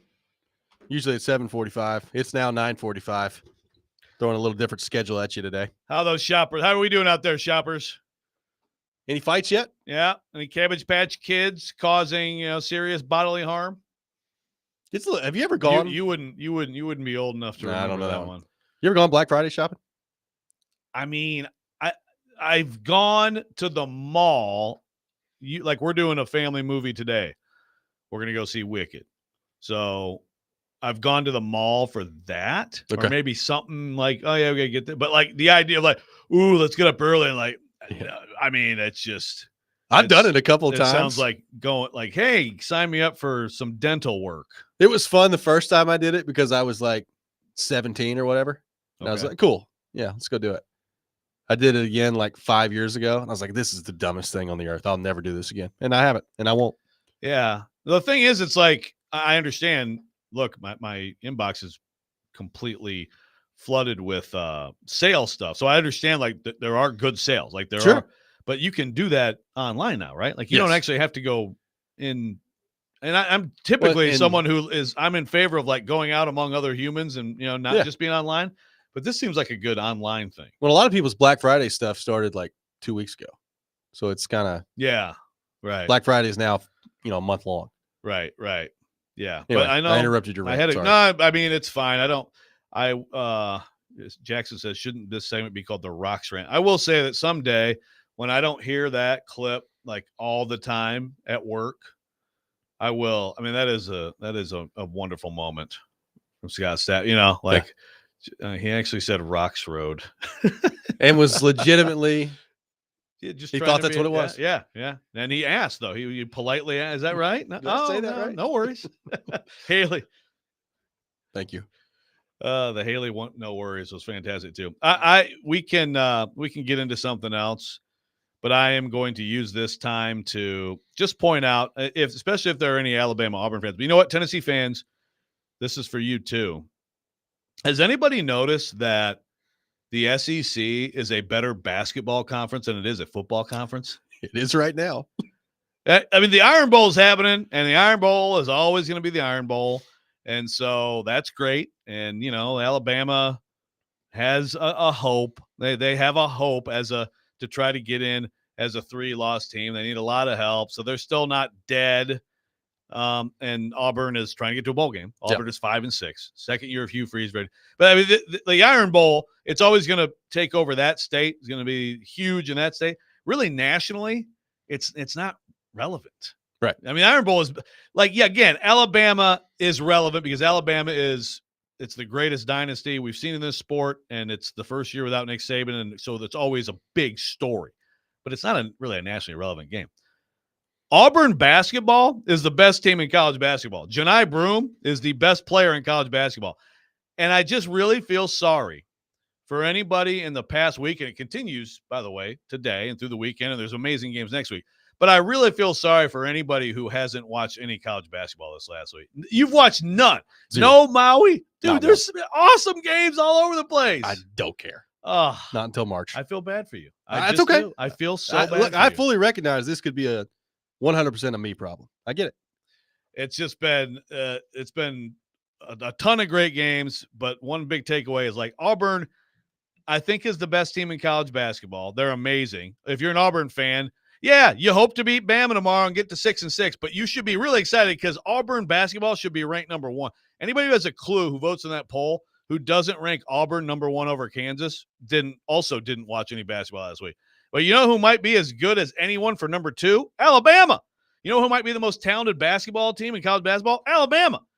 Like, this might be the best 2 teams in college basketball. They might play each other for the national championship. They're both, to me, going to be 1 seeds. And I think Tennessee could be 2, by the way. But we'll see. They have not played the same schedule as those 2 have. Those 2 have played unbelievable schedules and more huge ones to come. Bama at Carolina, Auburn at Duke. It's just it's been fantastic already. College basketball fans, I hope you're with me. It's been amazing. And Auburn, Alabama fans, this is where it's at, man. In men's basketball, you have 2 elite programs. In football, you have a program that might that will for sure Auburn go 5 straight years without being ranked at the end of the year. Yes. Last time that happened was the 40s. Okay. And Is that Alabama, right? Wow. and Alabama, we'll see. I'm not ready to shovel dirt on Alabama with Kalen DeBoer, but obviously following Nick Saban is, not a great idea if you're a coach. Yes. So fine, big game, all that, but get excited about your basketball teams, folks. If you're an Alabama or Auburn fan who is not into your college basketball right now, like that's all I have is, I guess, sympathy. I'm a little bit angry at you, but mostly I just feel bad for you. I lied to you. I did watch the second half of Tennessee and Louisville a couple weeks ago. Okay. I did watch. So I have watched some college basketball. Does that make you feel better? Well, yeah. I mean, I'll take anything. I can get. Tennessee locked them up. And by the way, that Louisville Problem with team, some of these Maui games is they start at 11 o'clock at night, and I can't do that. Yeah, some do. But I mean, like the championship Some game, do, like one.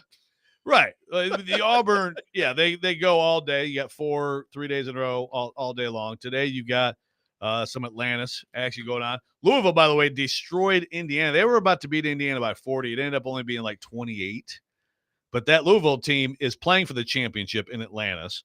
And that win for Tennessee is very nice right now because Pat Kelsey is going to make Louisville a relevant program again. Hey, We could talk college basketball all day.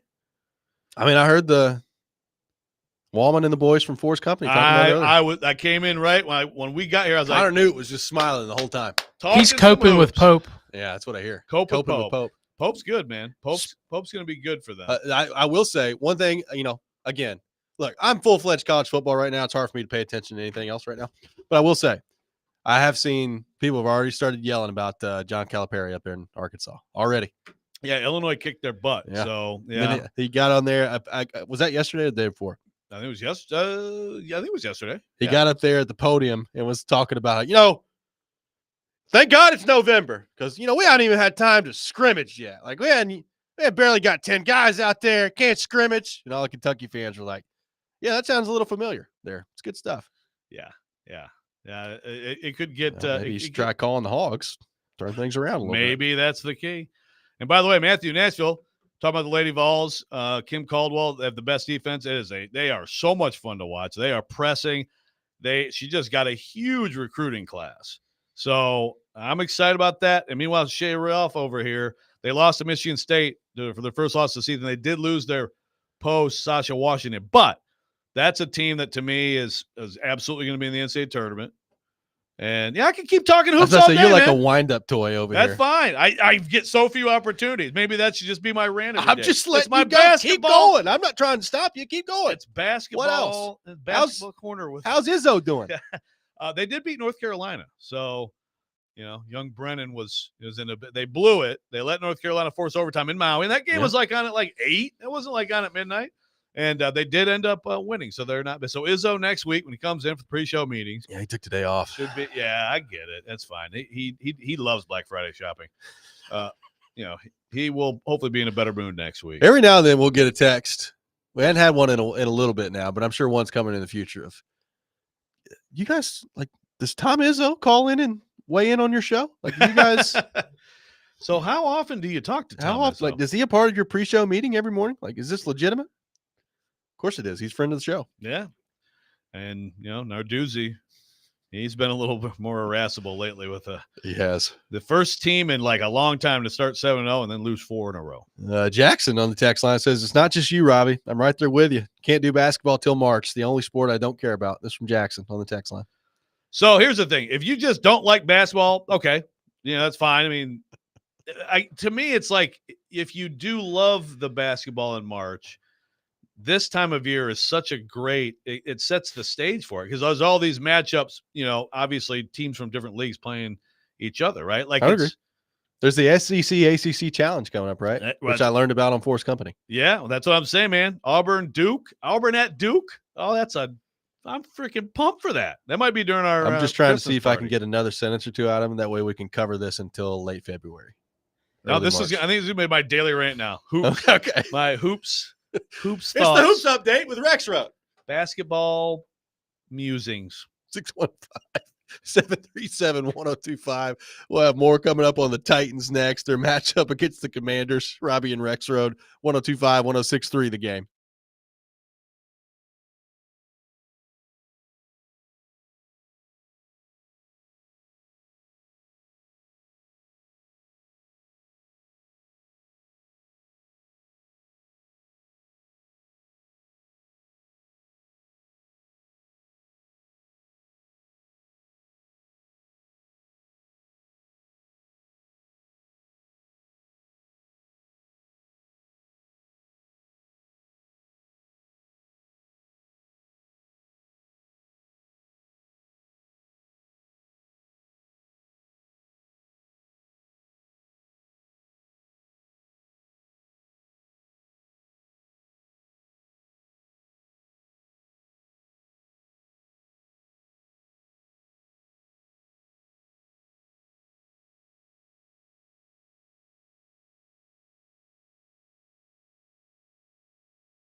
Final hour, Robbie and Rex Road, 102.5, 106.3 The Game. Robbie Stanley, Joe Rex Road, Jake Wallman here with you on this Friday morning. Hope everybody had a fabulous Thanksgiving. You're enjoying your either Black Friday shopping. Nate just texted us on the text line. He's at Opry Mills. Shout out to Nate. Or if you're sitting back, relaxing, taking the day off, or if you're working like we are. Hope you're having a great day so far. 615-737-1025, our phone number. By the way, Stilly will be coming up after us from 11 to 1 today. Here, he will lead you into Predators pregame at 1 o'clock. So Stillman and company from 11 to 1 on our station today. And I believe Chase and Big Joe will be doing something live from Miami later tonight after the Preds game. They're flying down there with MTSU. What's Chase doing? I don't know. Is Chase going to put the mascot stuff on? Maybe so. I mean, Big Joe does color commentary. What's Chase's role this weekend? I don't know. I can't wait to find out. They're going to do Preds postgame from Miami? He's after the postgame. I think they're doing something for Miami. Yeah. Okay. So wait. So we have our regular postgame. Yeah. Which will be Stilly. Yeah. And then what's their show? Just like the Chase and Big Joe show Yeah. late night? Yeah. Late night Friday. I think so. Okay. I think that's the plan. All right. I'm here for it. So we'll see what that looks like. But as far as what Chase is doing down in Miami, I don't know. Waterboy? What isn't he doing? Would probably be the better question. Maybe so. We'll have to ask Big Joe. 615-737-1025. Titans taking on the Washington Commanders this weekend, looking to improve to 4-8. Now, I have seen some of this. Now, granted, it's mostly been on Twitter, Joe. And Kuharski talked about this earlier this week. I don't know that it's necessarily like a large number of Titans fans. Having said that, if they win this game this weekend and they get to 4-8, you look at their schedule. They do have the Jags twice. They've got the Bengals. They've got another matchup with Houston to end the season. Are you going to allow yourself, Joe Rex Road, if they win this game, to think about the possibility of the Titans crawling back into this thing and making things interesting down the stretch here to get to, I guess, what would be 9-8 at that point? Yes, I will. Are you? But I don't think they're going to win this game. But if they win this game and they've gone back-to-back Texans, Commanders. And by the way, they had real opportunities to beat the Vikings. Yes. Vikings right now are 9-2. So I don't think there'd be any question that they will have raised their level of play significantly, certainly to the point. They beat Washington. They've raised their level of play to the point where you expect them to beat the Jags at home. Now, Bengals could come in here and ruin that. But, you get to December 15th, I don't even know what state the Bengals will be in at that point. I know that, Joe Burrow's got great numbers, and their defense is atrocious, which is why they are where they are. Then you're at the Colts. Then you're at the Jags. Yeah, I mean, absolutely. I will entertain the possibility of a Jaguars-like run from 2 years ago if they win Sunday. Again, I don't think they're going to. So I don't think we have to talk about that. And I think then if they play a good game and they lose Sunday, but it's still the same thing, like they're playing pretty well, then it's like, okay, great. So they're about to really screw up that draft position. Yeah. Because they're going to win some of these games and it won't lead to anything. But if they beat the Commanders, I think absolutely you have to take it one game at a time, right? You do. You do have to take it one game at a time. You have to take But one yes, game at a time. it's there for them. It is set up for them if they win this one. Well, first off, it'd be nice to see them win this one for no other reason that the fact that they haven't won back-to-back games in like 2 calendar years is kind of amazing to me. That's a heck of a stat. So that's Green Bay was the last. I believe it was. consecutive, Yes. Who did they beat the week winning before streak? that? I don't know. I know the week after they lost a tough one to Cincy at Yes. home, and then came Philly, and all of a sudden everybody has to get fired. But I don't remember. That was the last time that they've won consecutive games. Wild. Boy, did that night in Green Bay and on the way home just really do a number on this franchise. They looked great that night in Green Bay. They did. Traylon Burks was the story of the game, as I recall. Denver the week before, by the way. Okay. They played Denver here in a 17-10 win where NWI had 119 receiving yards in that game. So by the way, he continues to put it up. The Green Bay game was the demise of Todd Downing. It was. Right. Yep. That was part of the way home. Green Bay and the way home. Yes. Tough. The plane from Green Bay. the plan from Green Bay, as But we know. I mean, so that game was November the 17th in Green Bay, 2022. So we're now over 2 full calendar years since then. They've not won back-to-back games since. It's pretty wild. Pretty wild. And if the back-to-back games they win are, again, at Houston, which I never would have, that, like, you go through the schedule at the beginning of the year, there's one of those quick, okay, there's an L, right? That's an auto L at Houston going into the year. And then at the Commanders, who, again, the surprise team in the NFL, are they still the surprise team in the NFL? I mean, it's either them or Denver, right? Probably. Yeah, I'd say so. So, but a good team, a team that right now is in the playoffs. Minnesota. Yeah. Okay. Those three. So there you go. You get, Minnesota and Washington 2 out of 3 games, which going into the year, you're like, okay, there's a chance for a win and a win. Well, this would be to win 2 straight on the road, Houston and Washington, considering what Washington has been this year. That's an awfully impressive way to end the streak of never having a winning streak. Jackson says, just think if Levis hadn't directly cost the Titans wins against the Bears and the Jets as well. Woulda, coulda, shoulda. I know it. Dustin from Hopkinsville says, I think they're going to win this game. Commanders on the downhill slide, and Levis, Ridley, NWI, the defensive line, they're at peak confidence / momentum. I feel it. They're making the playoffs. They'll lose at least one. Texans want that last one back. Jags don't want to see us in it. Making the playoffs, Dustin says. Okay. That is optimistic. That is optimistic. Well, no, wait a minute. It says that they're going to lose it. So in other words, he thinks they're going to get in, but at 8-9. I think that'd be tough to do. Although I will say, possible. The 7 teams right now are pretty locked in. Denver's at 7-5, and then 8 in the conference right now is Colts at 5-7. So, if Denver slides, then I guess you could conceivably, you could see a 9-8, maybe an 8-9. It'd have to go really bad for Denver down the stretch here, but you could see. I think 9-8 could certainly put you in the conversation in the AFC to get that last spot. Yeah, Denver. Which I refuse to talk about in connection with the Tennessee Titans until they win 3 games in a row. Yeah, that would. Yeah, they probably. Yeah, I get it. But win this game, and I'm talking about it. Denver's got Browns and Colts at home, at Chargers, at Bengals, Chiefs. Okay. Home.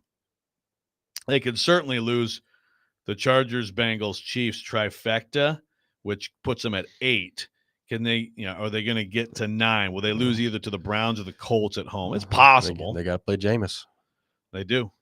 He's ordering up L's on Amazon. We know what that not L's. He's ordering up dubs on Amazon. So, yeah, that you probably need to get to 9-8, and then you still need help. So, but you know what? I will say there's a chance again they win this game. There's definitely it's the NFL, man. It is the NFL. Basically all but 3 or 4 cities in December are looking at. I would love to know, math, Dustin, because Dustin from Hopkinsville is not the only one on the text line. When people saying this, do you actually believe it? Do you actually think the Titans are about to put together some run and make a push for a playoff spot? I just want to. I'm not saying I'm not laughing at you. I just want to know if you actually believe it. Because I will say, just imagine having that conversation 2 weeks ago. Yeah. Well, you're right. You're right. But again, it basically comes down to how much stock you put in the win at Houston. How much of the win at Houston do you say that is this, and this because of what the Titans have become and what they're doing?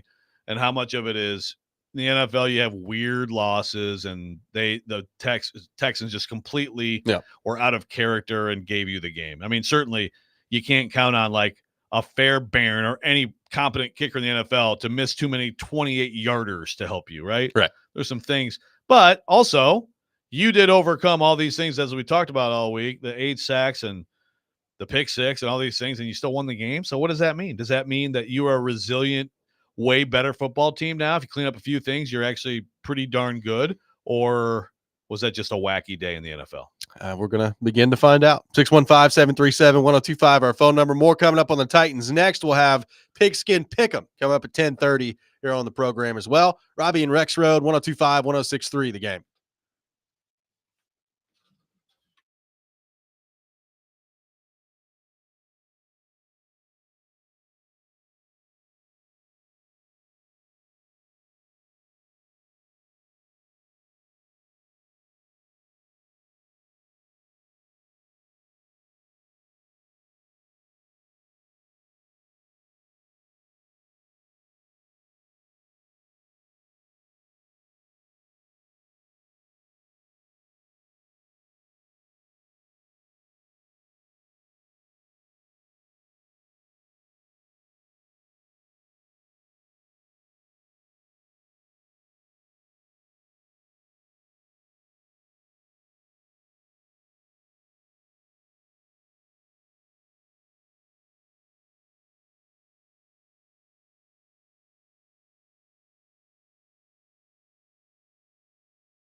Robbie and Rex Road, 102.5, 106.3 The Game. We are live from our Busy Bee Plumbing, Heating, and Air Conditioning Game Nashville studios, home of the $99 yearly Beehive membership, where the buzz is always about great service. Make sure you join Jared Stillman, Chris Sanders, Derek Mason at Twin Peaks and Cool Springs this Sunday for the pregame show, 9:30 to 11:30. They'll break down the Titans Week 13 matchup against the Commanders, give you the latest updates before the game. Pregame show presented by Parman Tractor and Equipment, Sundeck Nashville, Sloan's Motorcycle ATV, and award-winning Blue Note Juke Joint and Blue Note Crossroads Bourbon. Taking your thoughts on all things Titans. Let's go back to our 102.5 The Game phone line, driven by WilsonCountyHyundai.com. Welcome in Trey to the program. Trey, good morning. Thanks for calling in. Good morning. Good morning. How y'all guys doing today? We're good, Trey. Good, man. Hey, I just wanted to say I'm very optimistic that we can win the division, only because that we beat Houston. You know, we come back, beat the Colts, beat the Jags 2 times. I think we have a good chance to win the division. And that would be dependent on Will Levis. If Will Levis can move us down the field and do what he needs to do, I think we can win a few of these games that's coming up. And y'all give me y'all thoughts. So y'all have a good day, okay? Thank you, Trey. Hey, Rick Rowe, you in the garage listening to Jared when you get home? Hey, now. Hey. I listen to all our shows. You love Jared, him talking about you and Paul all day. He does. I agree. I love y'all guys. Y'all Thank you, take Trey. care, okay? Appreciate you. I listen to all our shows. In the garage? Well, I mean, first of all, our garage is a mess, and I don't park in the garage. Okay, so let's get that out I'm there. just telling you what was said. Let's correct some fact errors. All right.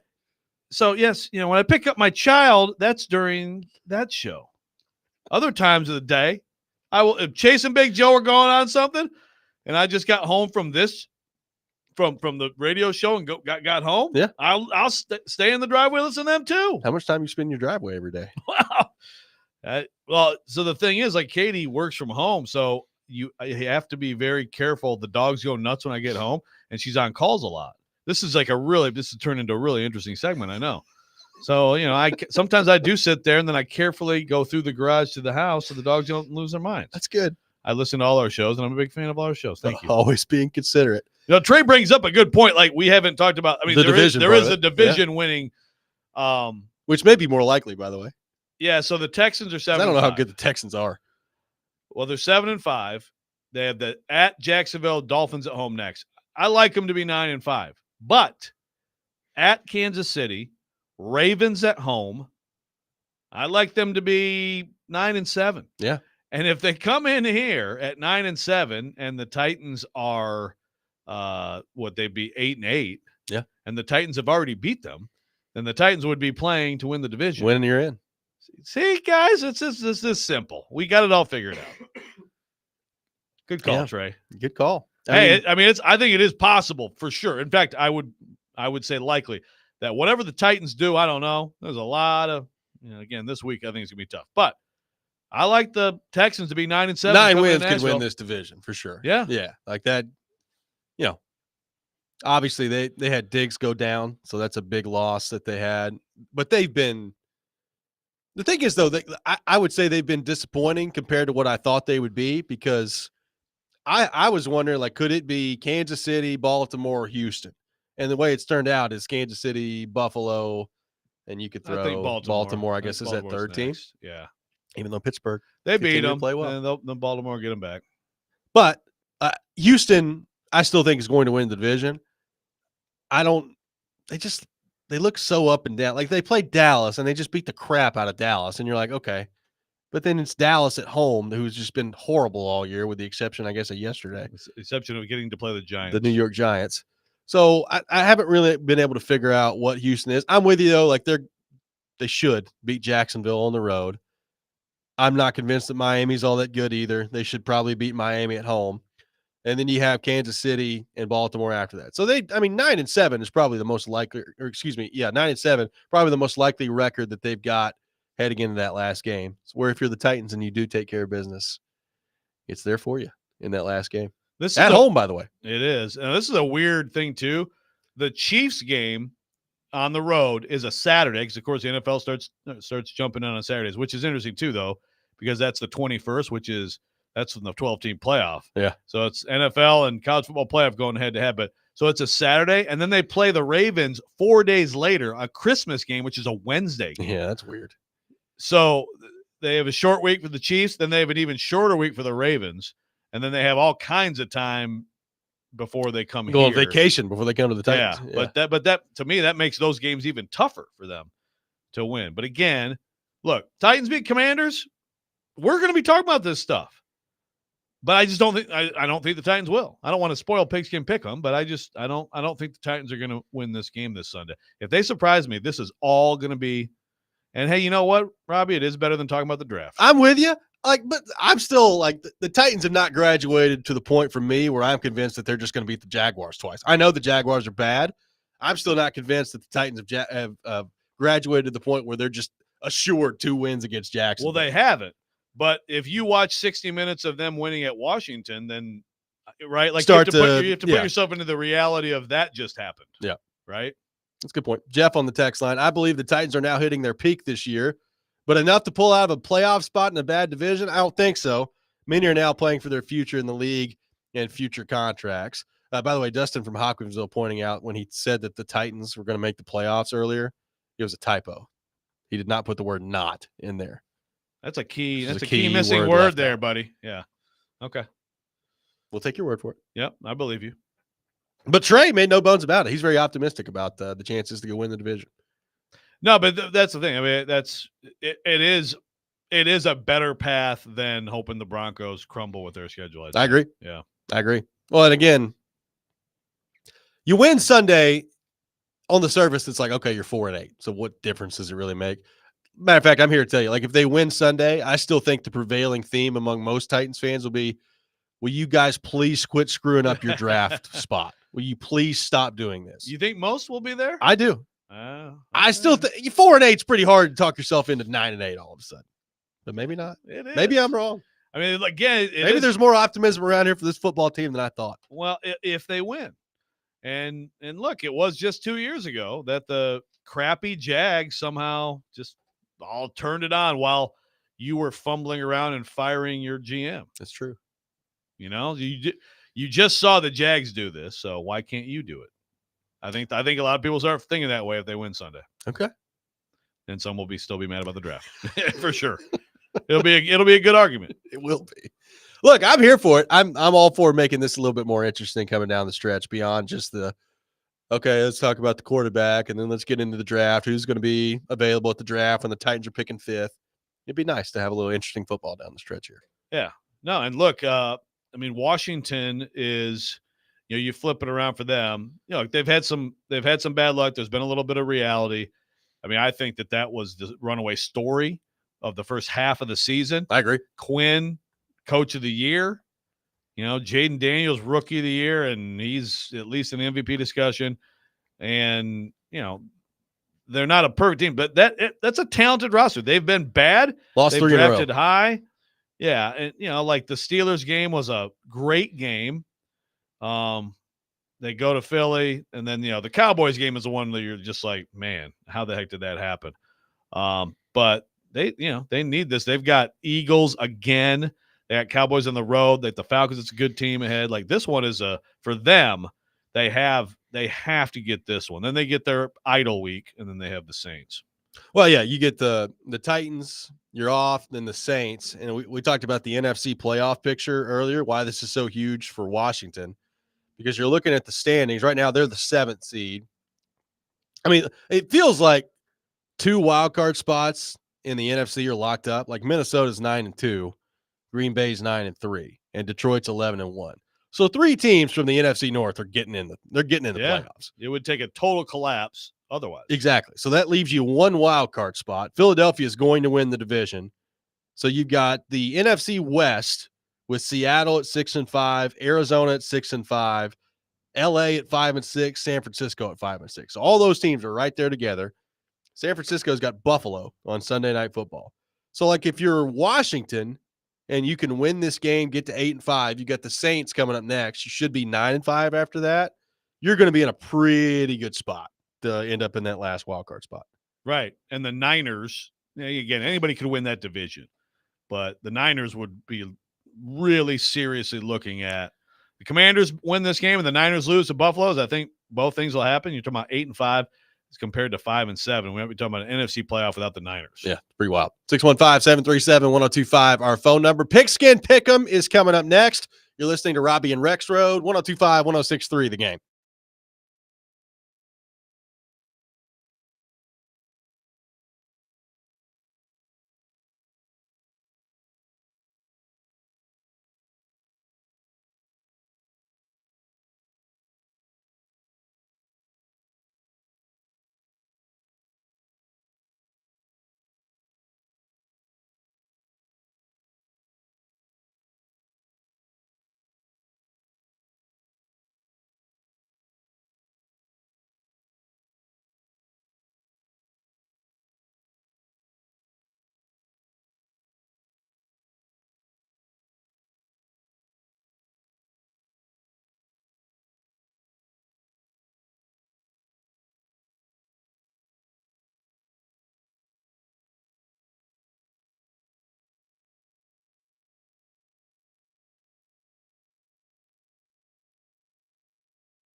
Now, it's time for Pigskin Pick'em with Robbie and Rex Road on ESPN 1025 The Game and the Game Nashville app.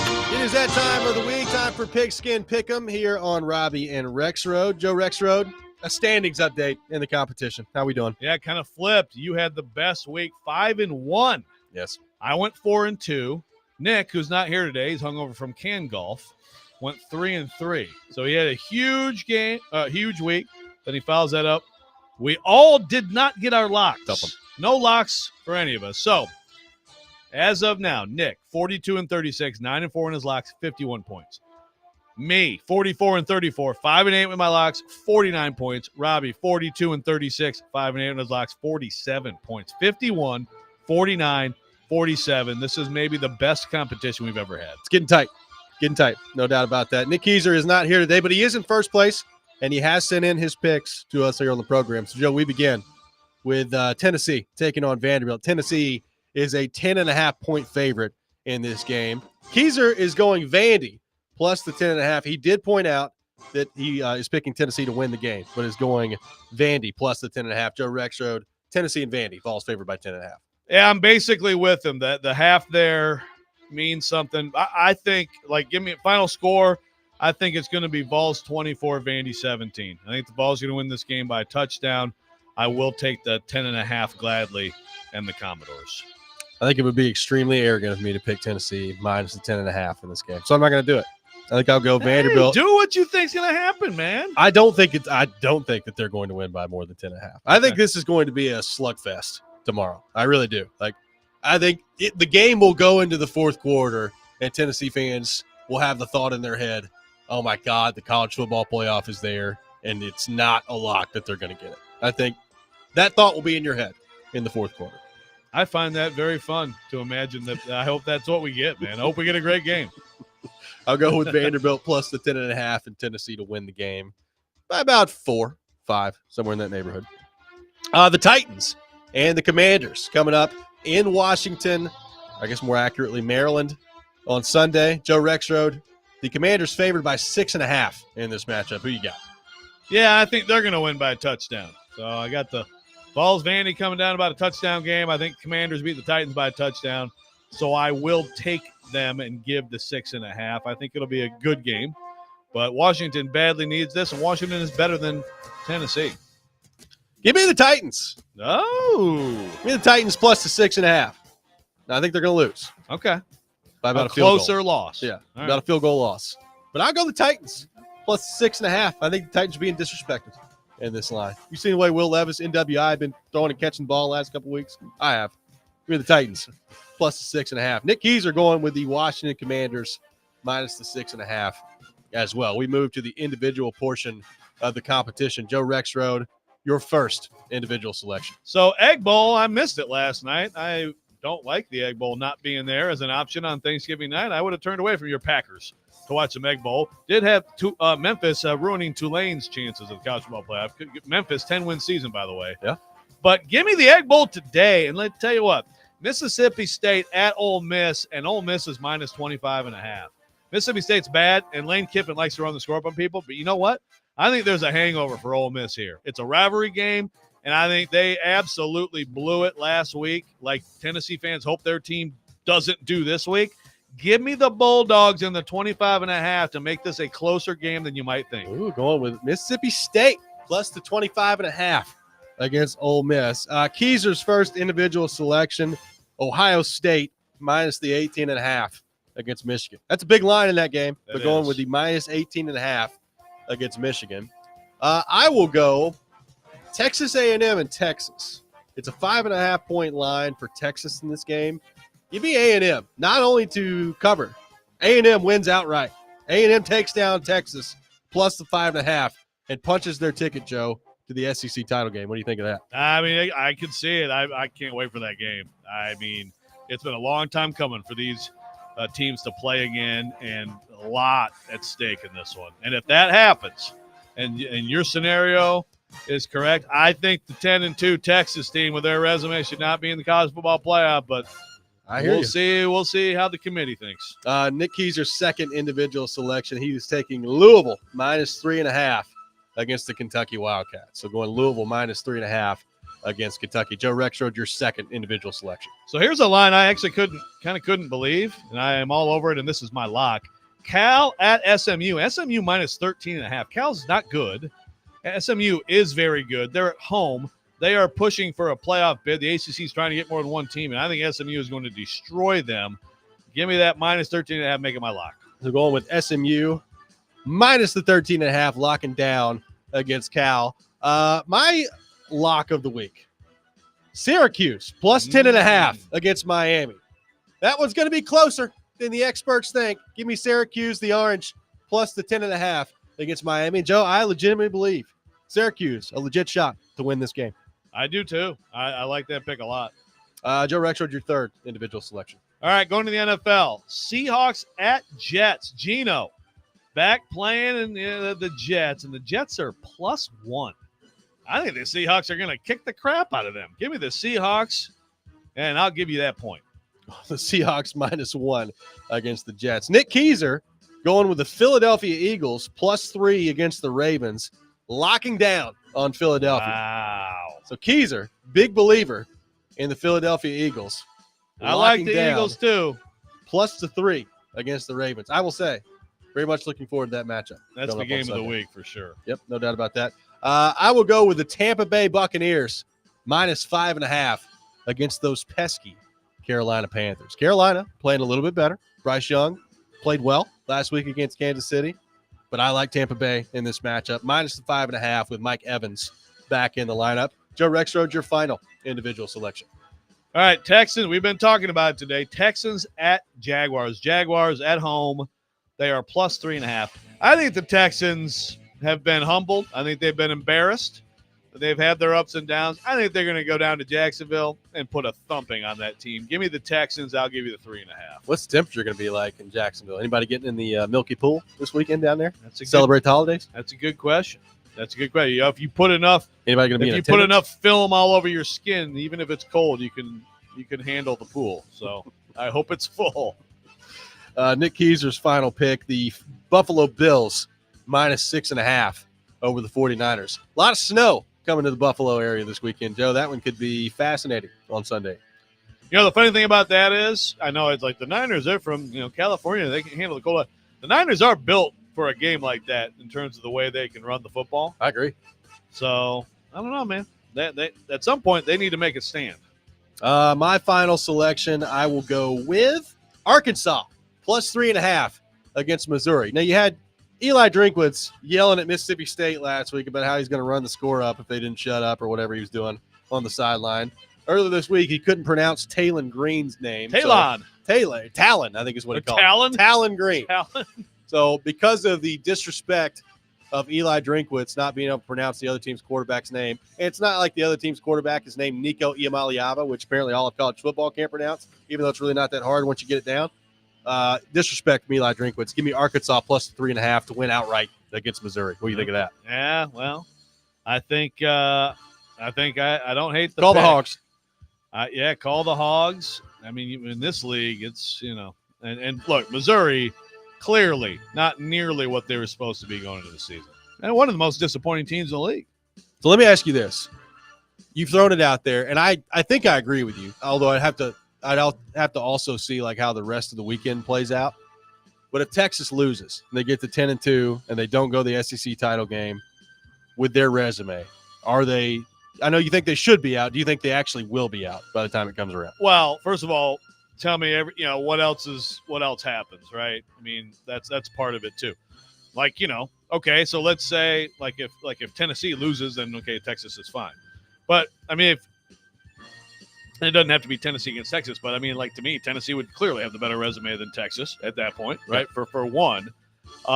They've been ranked really high by the committee. The committee has really liked them, and obviously they don't just go by top 25 wins, strength of schedule. They go by eye tests and there's some metrics that are worthwhile. But I think that at the end there, you would be looking at a team with the best win of by 3 at Vanderbilt. Yeah, and I'm sorry, but it's not their fault that Michigan fell off like they did this year, but they did. So I think they'd be in real jeopardy. Might still limp in, might still sneak in, but I think they'd be in real jeopardy. Are you going to go on like a Wes Rucker-esque tweet rampage if Texas loses this game about how they shouldn't be in the college football playoff? I could never match Wes's tweet storms on anything. I told you I might set up 2 TVs tomorrow for Tennessee Vanderbilt. Just watch the game on one, and then like hook into Wes's Twitter feed for the other. Can you see how many tweets someone can you go to Twitter and see how many tweets someone has sent? I think so. Like another I know you can see your own, right? Yeah, you can. Wes must have the record for most tweets in the history of Twitter, right? What's your guess? Well, let me look at my number. Okay. Okay. So how do you see that? How do you find that? Well, I can tell you your number. Okay. Okay, tell me my number. Your number is 148,000. Which is embarrassing. I've tweeted 148,000 times. You have. Okay, Wes Rucker has tweeted. I mean, he's got to be like 900K. He is not at 900K, but he is at 234,000, almost 235. So you're pretty close. That's disgusting to me. I am disgusted with myself. I mean, it's really not that close when you break down. Doesn't the he numbers. tweet like every 5 minutes? He does. It's a lot. I'm 234,000 times he's tweeted. How many times have I tweeted? Yeah, 88,000. 148,000. Way less than you and Wes. I need to get a hobby. And I've been on Oh since my like God. 2009. Yeah, I've only been on since 2011. Yeah. What's that tell you? Embarrassing. Wow, this has really become a moment of self-reflection. I'm sorry. You're welcome. I'm sorry to my 615 family, my friends, my coworkers. 615-737-1025, our phone number. Final thoughts on a busy weekend of sports in our area coming up next. Tune in to 1025 The Game tomorrow for Vanderbilt football presented by Princess Hot Chicken. Commodores taking on Tennessee at First Bank Stadium. Pre-game beginning at 9:30, kickoff at 11. Coverage also available on the 1025 The Game app and at thegamenashville.com. Robbie and Rex Road, 1025, 1063 The Game.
This week's Nashville's Best Deal, Princess Hot Chicken, the original and iconic hot chicken joint. Get half off a $25 gift card while supplies last at theGameNashville.com/deals.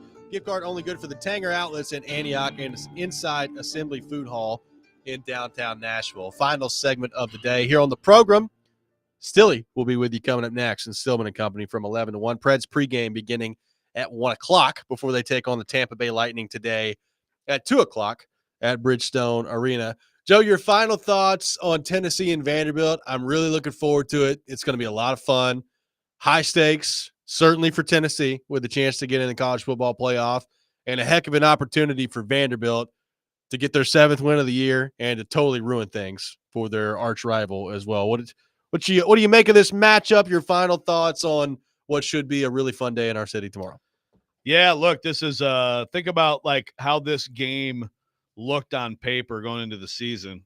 It just looked like it was just going to be another Heupel blowout of Vanderbilt. That's what he's done, right? I mean, in 3 years, he's 3 for 3 and just blowing them out. Yep. And it looks very different now. I think it's going to be a good football game. I'm with you. I think it's going to be probably a little bit more of a slugfest. Probably both defenses have a little bit more of the edge on both offenses, but Tennessee can hit those shots. If you can hit a couple of those shots, that it changes everything. You know, how is Vanderbilt going to do against Dylan Sampson? And the other side, you know, can Tennessee play that assignment football? I know that they look man for man with that deep defensive line, the guys they have up there against the Vanderbilt offensive line, good offensive line, and very good for Vanderbilt. They gotten better there, but they clear advantage for the balls. But it's not just that, right? It's assignment football. It's linebacker play. It's linebacker mental game for a team that has a lot of deception, a lot of different things they do, and they also get some shots downfield out of that. So it might be like which team gets 1 or 2 of those big plays in this game. I really think I'll be surprised if we don't have a great football game, and frankly, I'll be disappointed because I want it to be fourth quarter, everything on the line, Vanderbilt knowing that it has a chance to get a huge win and ruin their season, and Tennessee and its fans knowing like this comes down to a couple plays here that are going to – you talk about the contrast for Tennessee, Robbie. Win this game however you win it. If there's a Vols fan and they win by a point and they're disappointed, you don't have a clue as a fan. Take any win you can get here. You're in the playoff. But you lose this game, think of the misery. And then what are we going to be talking about the Gator Bowl, the Tax Slayer, this or that, whatever? I mean, it's just pulling for Pop-Tarts personally. I don't know who gets into that one. But Duke's Mayo. Yeah. How about Mayo Pop-Tarts combined? How about that? I bet somebody's done it. I'm sure they have. Maybe a quarterback in Nashville, Tennessee, Maybe. for a local professional football team. But think about that contrast for a Tennessee fan, and for Tennessee and its fans. Playoff lock if you win. Just season over in terms of relevance if you lose. Like 80% of the team will opt out of the bowl game. You know, I said it's earlier today. It's not like it defines everything from him moving forward. This is a big moment in like the story of Nico Iamaleava and how it's told at Tennessee. It's a big moment. You got it right in front of you. It is. And it's a big moment for Josh Heupel. Yep. I mean, look, you come in the first year of the 12 team, and even with some limitations and some things that are not his fault this year, I think that have gone against the Vols. If you end up getting to the 12 team with a 10-2 season, yeah, you're continuing to take steps toward why you're here, which is to win championships. If you lose this game, there's going to be a lot of questions about him in the offseason about, is this a good coach with a good system who's the bridge to the coach who can win championships? I mean, maybe that's not going to be the reality if they lose, but that will be the question. And I think it'll be a fair question. Absolutely. I got one texter on the text line, Matthew from Nashville, saying, if the Predators lose this afternoon, at what point are we going to start talking about who's getting traded, who's getting fired? Is anyone getting sent down? What do you make of that from Matthew and Nashville? We've already started talking about some of that. I think the simple answer is there ain't a whole lot you can do, man. I mean, you can fire the coach. You can do that. It doesn't sound like Barry Trotz has a ton of desire to entertain that right now. In terms of who's getting traded, Nyquist, yeah, I mean, Sissons. There just isn't a Like, lot. A lot of these guys are with no movement clauses on their contract, and they're not trading Philip Forsberg, and they ain't trading Roman Yossi. So, and they're not trading UC Saros, even though he technically could. His no move doesn't kick in until next year. How about That'd that? be something. That'd be quite something. I'm sure he'd love that. Everybody be like, That'd go over really well for future free agents and negotiations right. too. Can you just fire the coach instead, please? Yeah, I don't think anything gigantic or earth shaking can happen or will happen. Which is part of the problem, by the way. Yeah. Like it's part of, I mentioned earlier, nobody seems to have any answers right now. There ain't a whole lot of answers to go get. Like the answer is these guys are either going to figure it out or they're not. And if they don't, it could be a rough couple years here. So, yeah, we knew there'd be pain later. The pain was not supposed to be instant. It was not. Big game for the Preds this afternoon in terms of win one and then see if you can win another one tomorrow. And that would be, as they say, a winning streak if you can do that. We'll see if that happens. Still, he's going to come up next. We've got all-day coverage here for you on 102.5 The Game. Preds game starting at 2, pregame at 1. Stillman and company up next. Everybody have a great weekend. This is 102.5, 106.3 The Game.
Stillman and Company 1025, 1063 The Game, streaming live on Twitter, Twitch, YouTube, and Facebook Live. We are live today, special Black Friday edition from the Busy Bee Plumbing, Heating, and Air Conditioning Game Nashville studios. Fireball Hat Take Friday, and we are earlier than normal. Now, normally this is a 2 to 6 show, as you all know, but we're early today because the Predators, boy, what a rough loss for them on Wednesday. But the Predators take on Tampa Bay today at 2 o'clock right here at Bridgestone Arena. And I will be on the air after the game is over with the postgame show, which is something that I'm sure many people are very, very, very nervous about. It is a Fireball Hot Take Friday. Happy Thanksgiving to everybody. Jake is here today in for Ian. Hello, Jake. Hello, Jared. Happy Thanksgiving to you and to everybody else. Thank you, Jared. Happy Thanksgiving to you as well. Did you eat a lot of turkey? How many plates did you get in yesterday? I'm only a one-plate guy, Jake, but I did get in some turkey, some family time, etc. So I want to start on this today. Sunday's game for the Titans. They play the Washington Commanders. Sunday's game has some real juice. And it's hard for me to believe that with this Titan season that we've had, where we knew. Now, I want to say it was probably the Packer game when they started off 0-3 and Malik came in here and absolutely lit them up. But whether it was the Packer game or whether it was the Indianapolis game, at some point we knew this season is an unmitigated disaster. You know what I'm talking about? Like, this is a disaster. And now we're talking about, hey, let's talk about the first pick, and let's talk about Sam Darnold coming in to be the quarterback, and let's all of that. And what it did was, from a week-to-week basis, it took away the juice, the excitement.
in the NFL without an offense.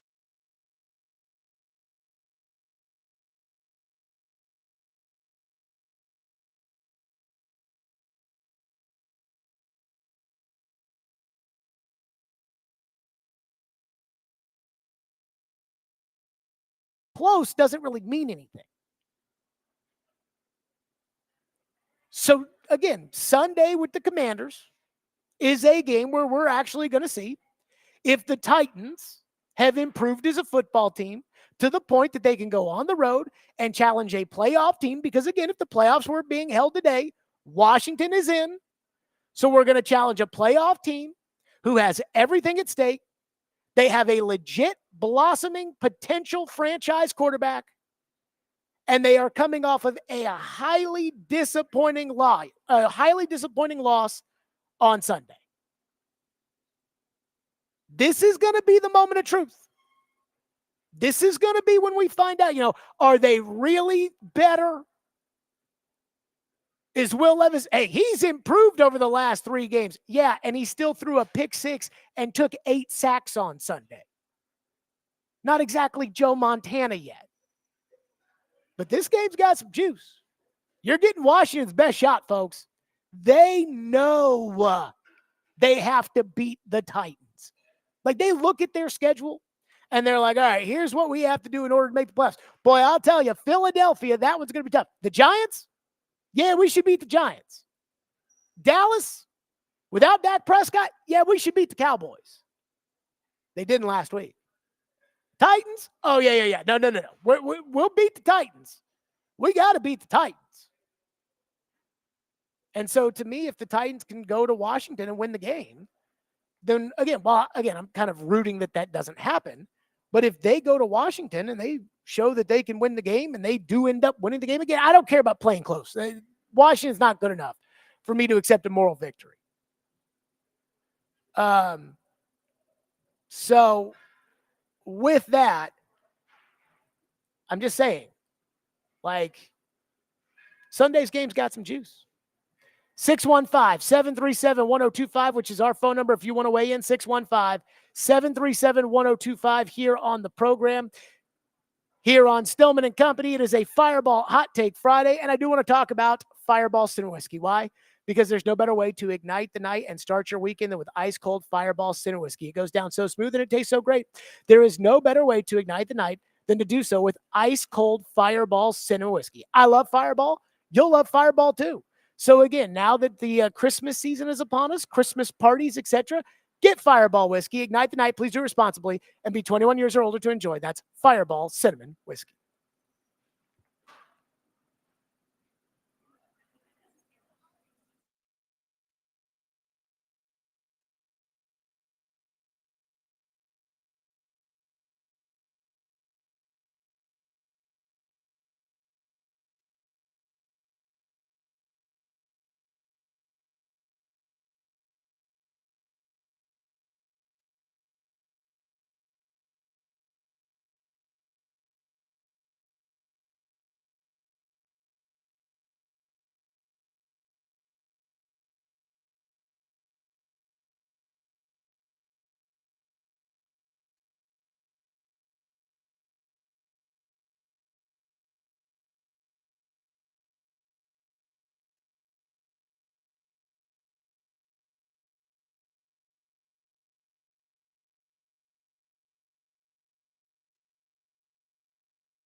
Stillman and Company, 102.5, 106.3, the game live out at Bridgestone Arena. Predators today against the Tampa Bay Lightning. And again, I will say that I'm not overly pleased with what happened on Wednesday night for the Predators.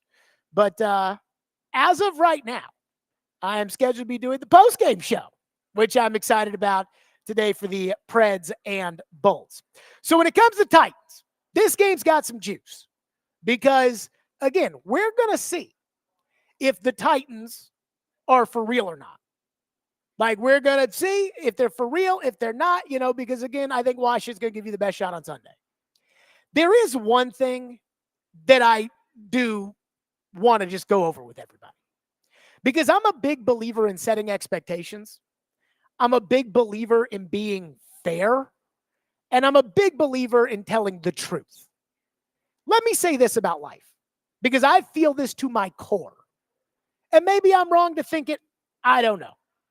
But I truly believe this, that in life, if you tell the truth, no matter what the outcome is, good or bad, and there will always be some sort of pain or grief or of a negative outcome. But if you told the truth, I feel like ultimately, at least in my experience, I'll be able to live with it. It's when you don't tell the truth. It's when you say something you wish you didn't say. It's when you do something you wish you had been honest about that I feel like the real regret exists. So I've seen some chatter with the Titans internally, which has then become external, when they would talk about this in a press conference. I've seen some fanboy, YouTube, Bobo blogging that talks about the Titans having an outside chance at making the playoffs. I heard Robbie and Joe on my way in. They were kind of talking about it a little bit. Guys, stop kidding yourselves. This team is not making the playoffs.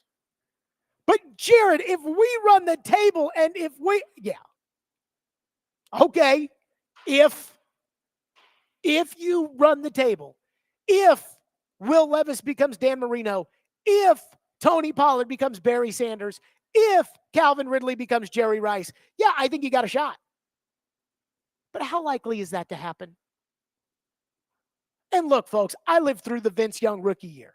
It's my favorite thing about Vince Young. My favorite thing is that everybody around here remembers Vince Young and they think, oh, God, Vince Young, he sucked. Kaharski put out his 25th anniversary Titans team, which is worth a read at paulkaharski.com. And he has Mariota on the 25th anniversary team over Vince Young. Mariota did not go to the Pro Bowl. Vince went to 2 Pro Bowls and was Rookie of the Year. I lived through Vince Young's rookie season in 2006 when the Titans were 2-7. They won 6 in a row. They got to 8-7 with a chance to make the playoffs on the last day of the year. And if they had beaten Vinny Testaverde and the New England Patriots in the last game of the season, they would have miraculously made the playoffs. But they didn't. I will never forget our old house in West Nashville. The Titans had lost the game. We had gone to the game. The Titans lost the game. Brady played the first half. Testaverde came in for the second half. And there were like 6 things that needed to happen the last week of the year for the Titans to make the playoffs. And I'll never forget my dad walking into my bedroom saying, San Francisco just kicked a field goal to beat Denver. If the Titans had beaten the Patriots, they would have gone to the playoffs. But again, that team won 6 in a row, 6 of their last 7, Rookie of the Year, Pro Bowl quarterback, and they still didn't make it. Will Levis, hate to break it to you, he's improved. He ain't Vince Young. Not the Rookie of the Year. Will Levis is not going to the Pro Bowl. And then the other things that you have to have in order to be able to do the things that we're talking about here,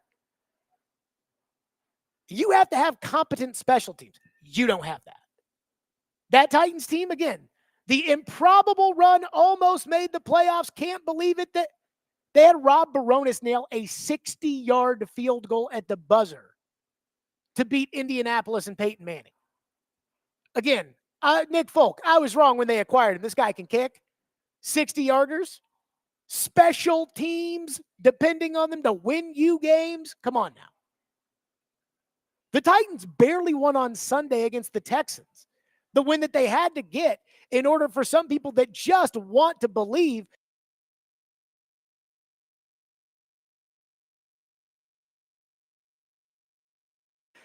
an 80-yard kickoff return, a fumble in plus territory, 8 sacks.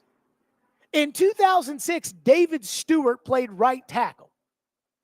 Again, David Stewart was part of the Paul Karski 25th anniversary team at tackle. The Titans have Nicholas Petit-Frere, Jake, a.k.a. PT. PT at right tackle. You're not making the playoffs, folks. Like, let's chill out just a little bit. Everybody can dream. I used to dream as a child that the Titans would be the surprise Super Bowl team every year. Dr. Z's annual predictions would come down the pipe, and it would say, Dr. Z has his predictions. Titans 6-10. And I used to think, we'll show Dr. Z. But that doesn't mean that it's going to happen just because you want it to happen. I also pulled up the Titans odds of making the playoffs, whether it's the New York Times playoff predictor or whether it's the NFL.com. The Titans have a 2% chance of making it to the playoffs. 2%. I would say that that's roughly the same percentage that I have of being the next president of the United States in 2028. I mean, there's a 2% chance. I could go political. I could win a primary. I could not be as bad as the person that the other party runs. I don't know. Maybe. But is it very likely? No. So when people sit there and they tell us like, hey, man, we still have a chance at the division. I'm like, you do realize Houston plays Jacksonville this week. I know Houston's going through a slump. They'll beat Jacksonville. Also, the other side of this, I did the whole, if this all happens, if the Titans win out, according to the New York Times, they have an 86% chance of making it to the playoffs. And that's if they win out. And that includes beating the Texans again. And, look, I know Indy's not great, but you lost to them the first time. You'd have to beat Jacksonville twice.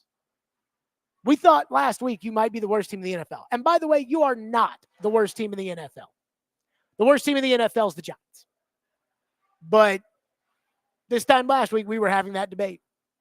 So, I just believe in the truth. And the truth to me is, at the end of the day, the Titans are not making the playoffs. Let's not get too worked up about it. And if I'm wrong, then we could sit there, we could talk about it, and we could say Jared was wrong about that, but I don't necessarily feel very nervous about that. We have some breaking news out of the NFL. The Bears, according to Tom Pelissero at NFL Network, have fired Matt Eberflus as their coach. This would be the first time, I believe, in 100 years that the Chicago Bears have fired a coach in season. It's something they don't want to do.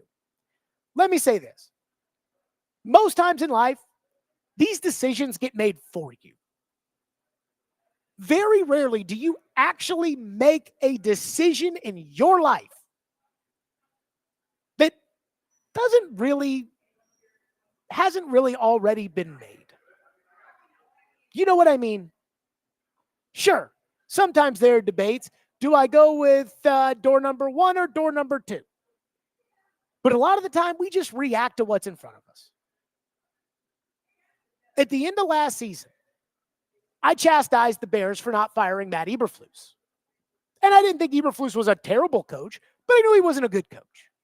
I thought he was kind of your standard, average, defensive-minded coach that if you gave him a great team and a solid offense with a good coordinator, he could win you some games. But the idea that this guy's going to Belichick you off the sideline or he's going to put in Kyle Shanahan's offense or any of that, I knew better than.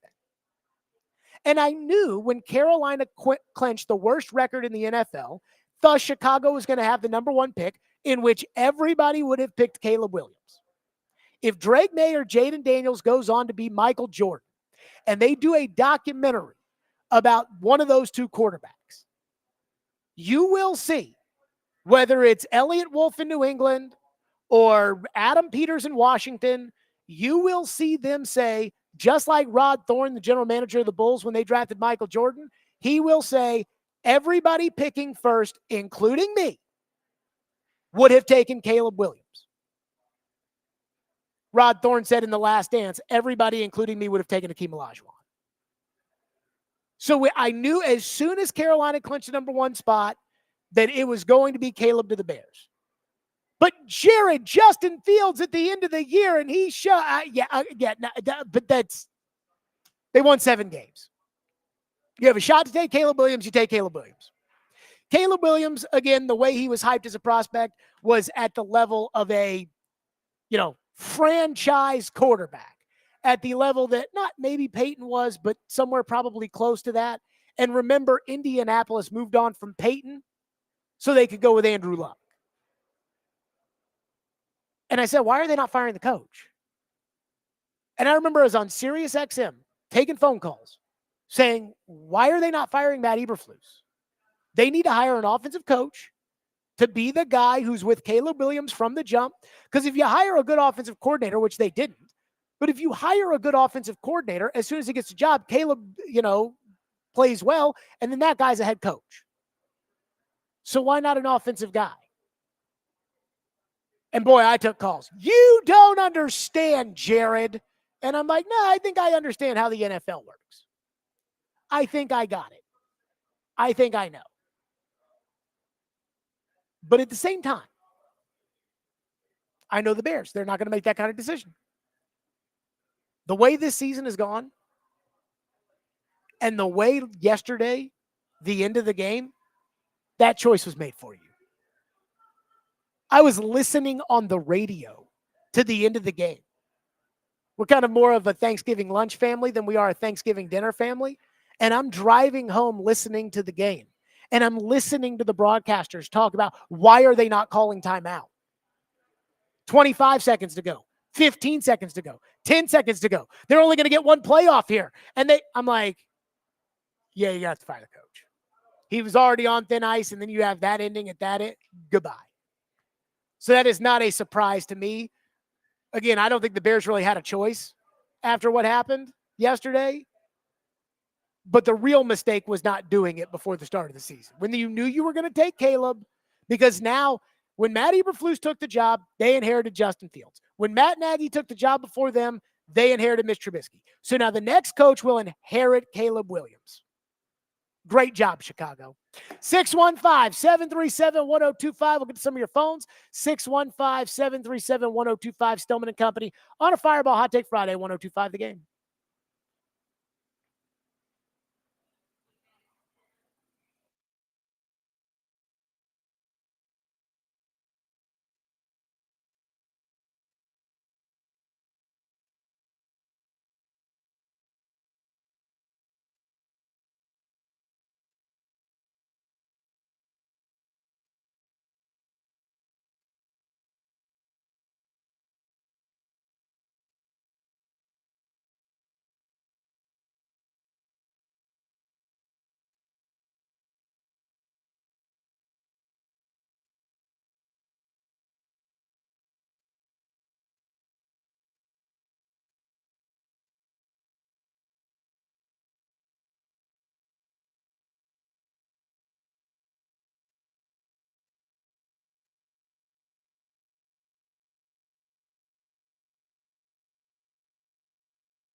I mean, I don't think they're going to win this week, right? But I will say, like, that stretch is the way this team is playing.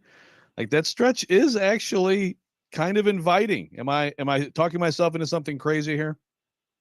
Well, not in terms of the schedule. You're not. But in terms of their ability to do something with it, you may be.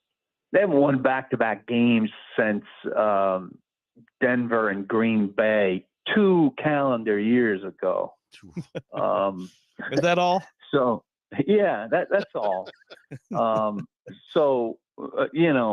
a monumental climb for a team that's taken some real baby steps. Jeff saying teams remember, we own the division and we still do. That's a pretty bold statement for a team that's, hasn't done anything in 2.5 years. If they win in Washington, things will get interesting. Washington's a tough game. Cincinnati's a tough game. I mean, Zach Taylor against his mentee, and Joe Burrow and Chase. I mean, I know Cincinnati's been a huge disappointment, but that's still not somebody you want to play, I don't think, in a situation where you've got to really run the table or come close to it. And I know Houston's got a tough schedule, but I'm not looking at you need a monumental collapse from them and a great run from yourself. I mean, you could conceivably go 9-8, and that last wild card spot is wide open. You'd need Denver to get out of the way, and Miami, you've got a tiebreaker over them, and they're coming on strong. But I think for one win to swing everybody into thinking the team's going to the playoffs is kind of crazy. Yay. Thank you. This idea that the Titans are going to make the playoffs is so absurd. They won one game by 3 points because the most underrated kicker in the NFL, for whatever reason, missed a 28-yard field goal, which I still don't understand how Fairbairn missed that. But, hey, more power to you. 615-737-1025. Our phone line is driven by WilsonCountyHunter.com. By the way, I do, because I heard PK at the end of that cut talk about Miami and how, Miami's coming on a little strong. And I tried to tell you guys, I put it on Twitter on Wednesday. I talked about it on the show on Wednesday. I said, lay the points with the Green Bay Packers. Because when it comes to the Green Bay Packers, just know, Tua never wins games like yesterday. He never wins them. He'll light it up against New England at noon on CBS in a game nobody watched. Spiro Ditas and Adam Archuleta called the game. Nobody watched the game. He'll light it up against them, and then he'll turn around and he'll play a team like Green Bay, a good team in prime time, Sunday night football, in this case, Thanksgiving football, and he'll stink it up. Fantasy football, his numbers were good. He threw for like 375, and he had a bunch of completions, no touchdowns. 2 touchdowns, but again, nothing early in the game when it still could have been a game. Late in the game, they're trying to make it a 2-point game. They're trying to make it an 8-point game. They go for it on fourth down, can't get it. Classic Tua. Phone line driven by WilsonCountyHunter.com at 615-737-1025. Josh says, Mr. Stillman, the Titans will win out. NWI will ball out and have 2 touchdowns on Sunday. And I get what you're saying, but I think anything can happen. Let's look at who the Titans have left, Josh says. Beat Washington. They can beat the Jags twice. They can beat the Colts. Coin toss game against Cincinnati. And Houston we can beat. And won't it be cool, he says, to watch the Texans at the Titans Sunday night football with the Oilers jerseys? Let me say this. That would be pretty cool. I could live with it. I could survive it. But when you're sitting there saying, hey, beat Washington on Sunday, you're not going to be favored in that game. We beat the Jags twice.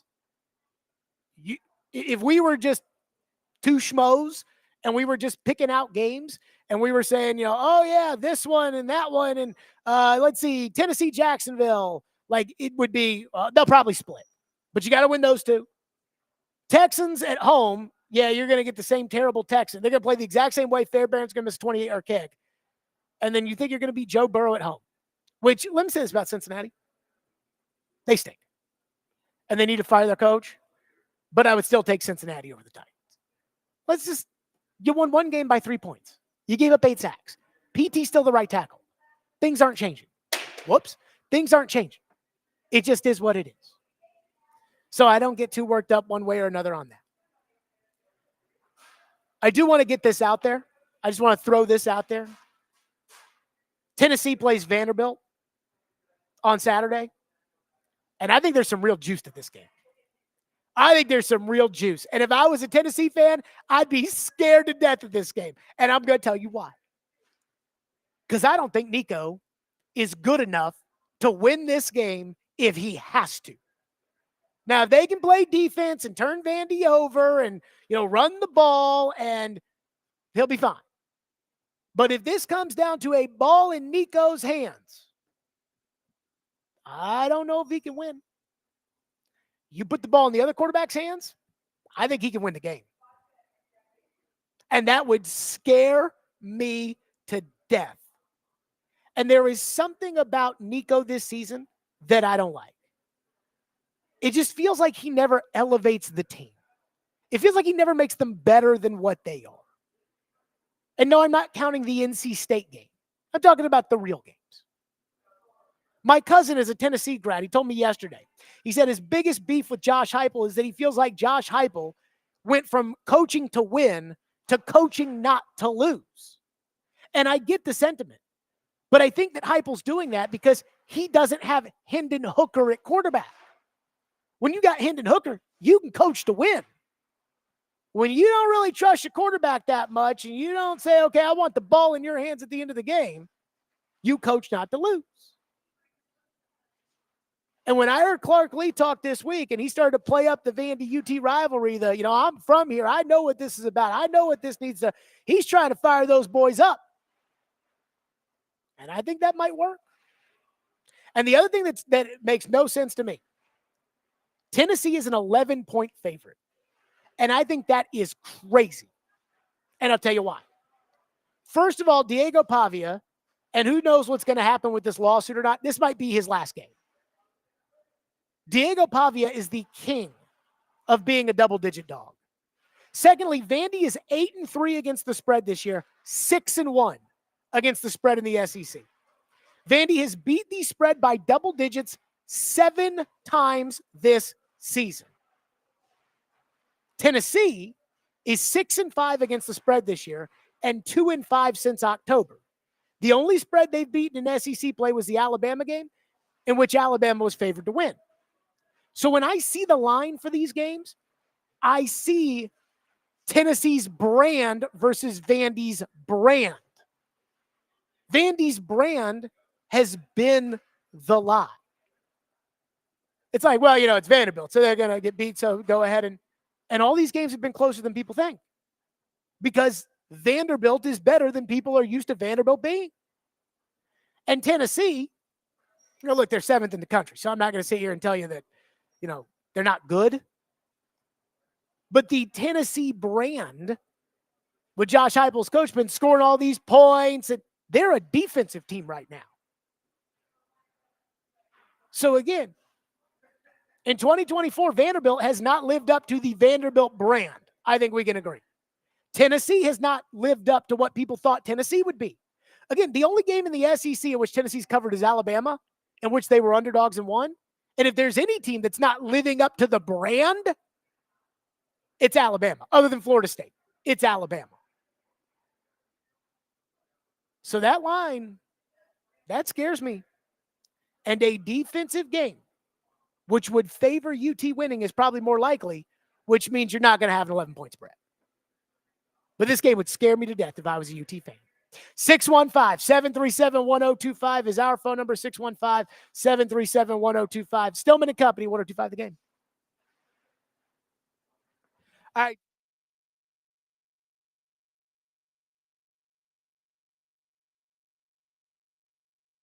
That's Willie who does that, not me.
Stillman and Company, 1025, 1063 the game. Robbie Stanley stepping in for Jared Stillman. Preds coming up at 2 o'clock here at Bridgestone Arena. We are live in Barrel House. Pre-game will get underway at 1 o'clock with Max Hers. Predators taking on the Tampa Bay Lightning later this afternoon. A rough loss for the Predators on Wednesday night against Philadelphia. 11.4 seconds remaining in regulation. They give up the tying goal and then lose in overtime. So we'll see what the Preds do today. Taking your thoughts on our phone and text lines driven by WilsonCountyHyundai.com. 615-737-1025, our phone number. 615-737-1025. Chad Withrow will be with us coming up at 12. We'll get his thoughts on what Jared was just describing. Big matchup in our city this weekend between Tennessee and Vanderbilt. One texter says, Tennessee fan here. Been scared of Vandy since their win against Alabama. All Tennessee has to do is beat Vandy to go to the playoffs. Sounds like the perfect scenario for a Tennessee letdown. I'm with Jared. The line on this game is interesting to me. And I fully realize that Tennessee is a more talented team than Vanderbilt. I mean, they just have more bona fide stud players than Vanderbilt does. Having said that, Vanderbilt's been pretty darn good this year. They're playing some good football. Their defense has played way better lately. The 10.5-point line on this is really interesting to me. And look, we talked about this morning on Robbie and Rex Road. If Nico's able to hit a couple shots, then maybe the game does go that way. Maybe it does get into kind of a double-digit blowout for Tennessee. Nico and this offense have not been able to consistently hit those shots all year. Now, they've done it at times. They did it earlier in the year against your Chattanoogas and Kent States of the world. Hadn't been able to do it very often in SEC play. Looked good in the second quarter on from UTEP last week, and maybe that builds your confidence just seeing some balls get completed there, and I think they went 8 for 8 in the red zone. So maybe that's a confidence builder heading into this. But Vanderbilt's defense is looking good. Vanderbilt's defense played really well against LSU. And there's a psychological part of this game that I think is hard to ignore. Vanderbilt knows that it's got the opportunity to ruin Josh Heupel and Tennessee's season. It's got the opportunity right in front of them to play spoiler and to add to what's already been an outstanding year for Vanderbilt football. And if they're able to get that 7th win and they're able to keep Tennessee out of the college football playoff, it's going to go down as one of the, if not the, biggest wins in Vanderbilt football history. We've heard from some Vanderbilt fans this week throwing that out there. Like, if they get this game, if they get this win, it's the biggest Vanderbilt football win in Vanderbilt history. Now, you can go a couple different ways with that. Taking down Alabama, who was number 1 at the time, beating them on your home field. You stormed the field. The the goalpost got dunked in the river at the end of it. And that wasn't that long ago. That was a heck of a win for Vanderbilt. This would be right up there. This would be right up there with that. And the fact that it's against your arch rival and it would keep them out of the playoff, I'm absolutely here for the argument that it could be the biggest win in Vanderbilt history. And on the other side of things, if you're Tennessee, you've got Tennessee, a situation where if you ask Tennessee fans heading into the season, you're 9-2 heading into the final game. If you win it, you're in the college football playoff. I think every Tennessee fan would have signed up for that. And now here it is, and it's taken maybe a different path than you thought, right? Looking at it, before the season, you would have thought the 2 losses probably would have come to Alabama and Georgia. Well, you beat Alabama, you lost to Georgia, you lost to Arkansas.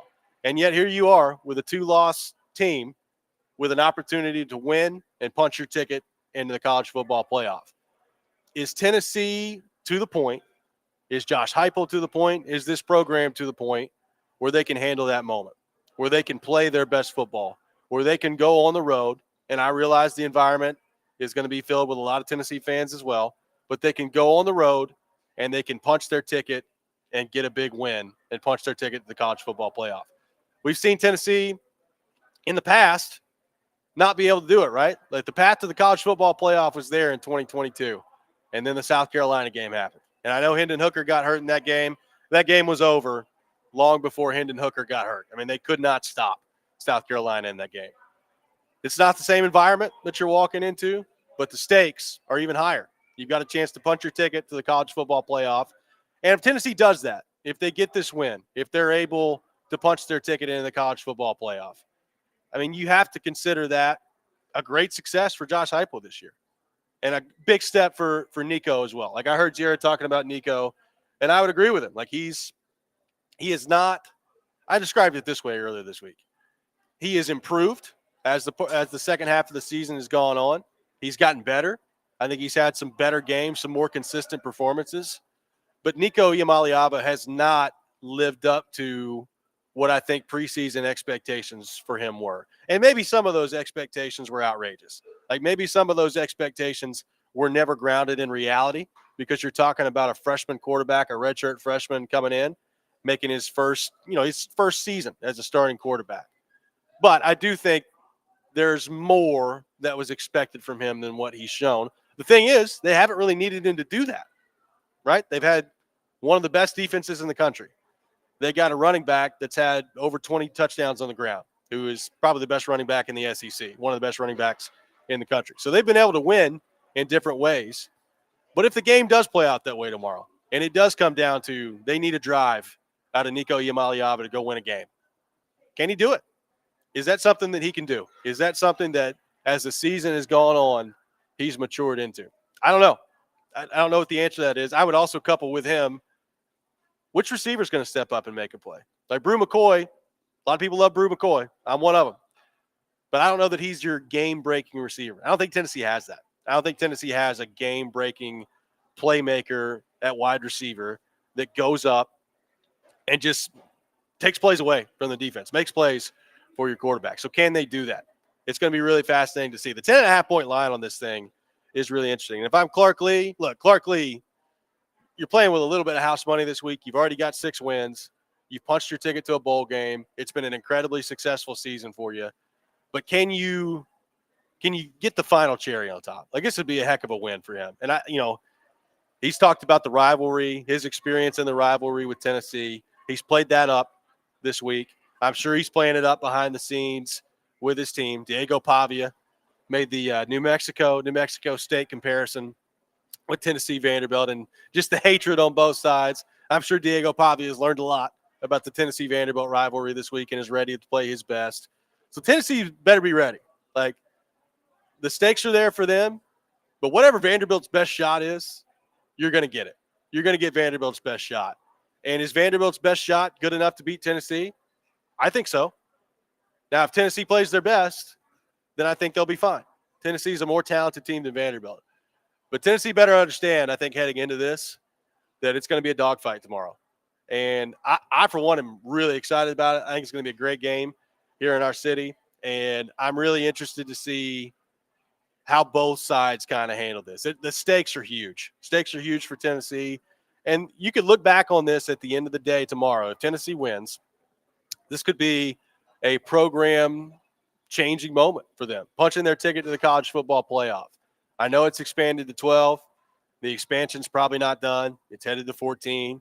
Who knows where it goes after that? Does it get to 16 eventually? We'll see. So it's not the same thing as making the college football playoff when it was 4. But the difference is now making the college football playoff for teams like Tennessee, for teams like Ole Miss under Lane Kiffin, it's more of the expectation now than just the hope. When it's 4 teams, yeah, you hope to get in the college football playoff. But you also knew that the Ohio States and the Georgias and the Alabamas of the world, they weren't going anywhere. And that 14 playoff gets crowded pretty quick.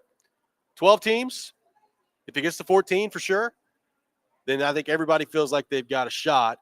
And some of your programs that have been down or kind of on the outside looking in for the last 10, 15 years, all of a sudden the expectation changes. I think the way you evaluate coaches changes, right? I think making the college football playoff more often than not for a guy like Josh Heupel, I think that's going to be the expectation. Like, if Josh Heupel goes 2 years without making the college football playoff after this year, what's that going to look like? Tennessee fans are going to be upset. That's the criteria has changed here with the 12-team playoff coming into fold. So I'm really fascinated to see how Tennessee handles this. You know, people have brought up the South Carolina game and the Vanderbilt game from 2016. I understand the comparison. Like, South Carolina game in 2016, even though they had lost to A&M and Alabama, the East was still on the table, and then they screwed it up against South Carolina. They had a chance to go play in the Sugar Bowl against Vanderbilt, and Derek Mason and company beat them. You know, that's first off, that's 8 years ago. It's a different coaching staff. It doesn't mean anything to me. Like, it's you remind yourself of those situations.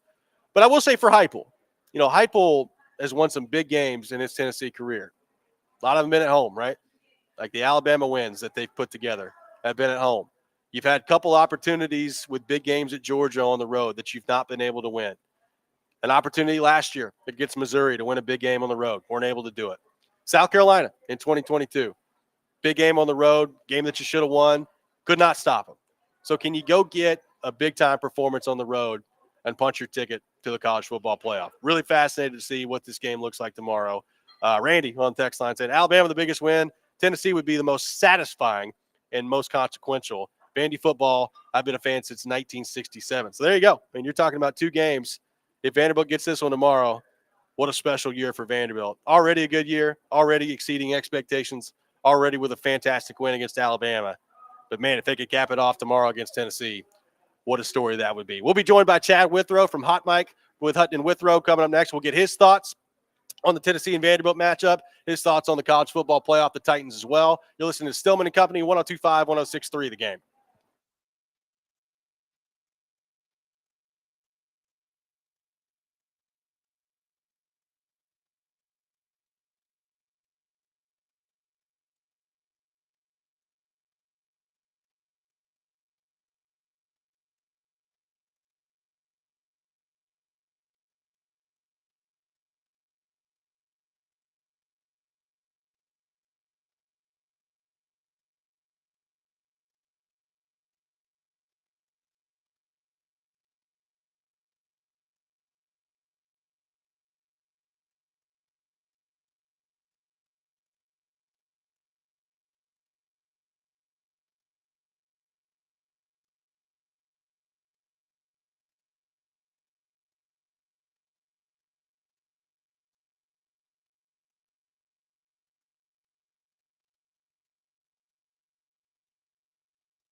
Stillman and Company, 102.5, 106.3 The Game. Robbie Stanley stepping in for Jared. Preds pregame in about an hour from Bridgestone Arena. They'll take on the Tampa Bay Lightning at 2 o'clock this afternoon.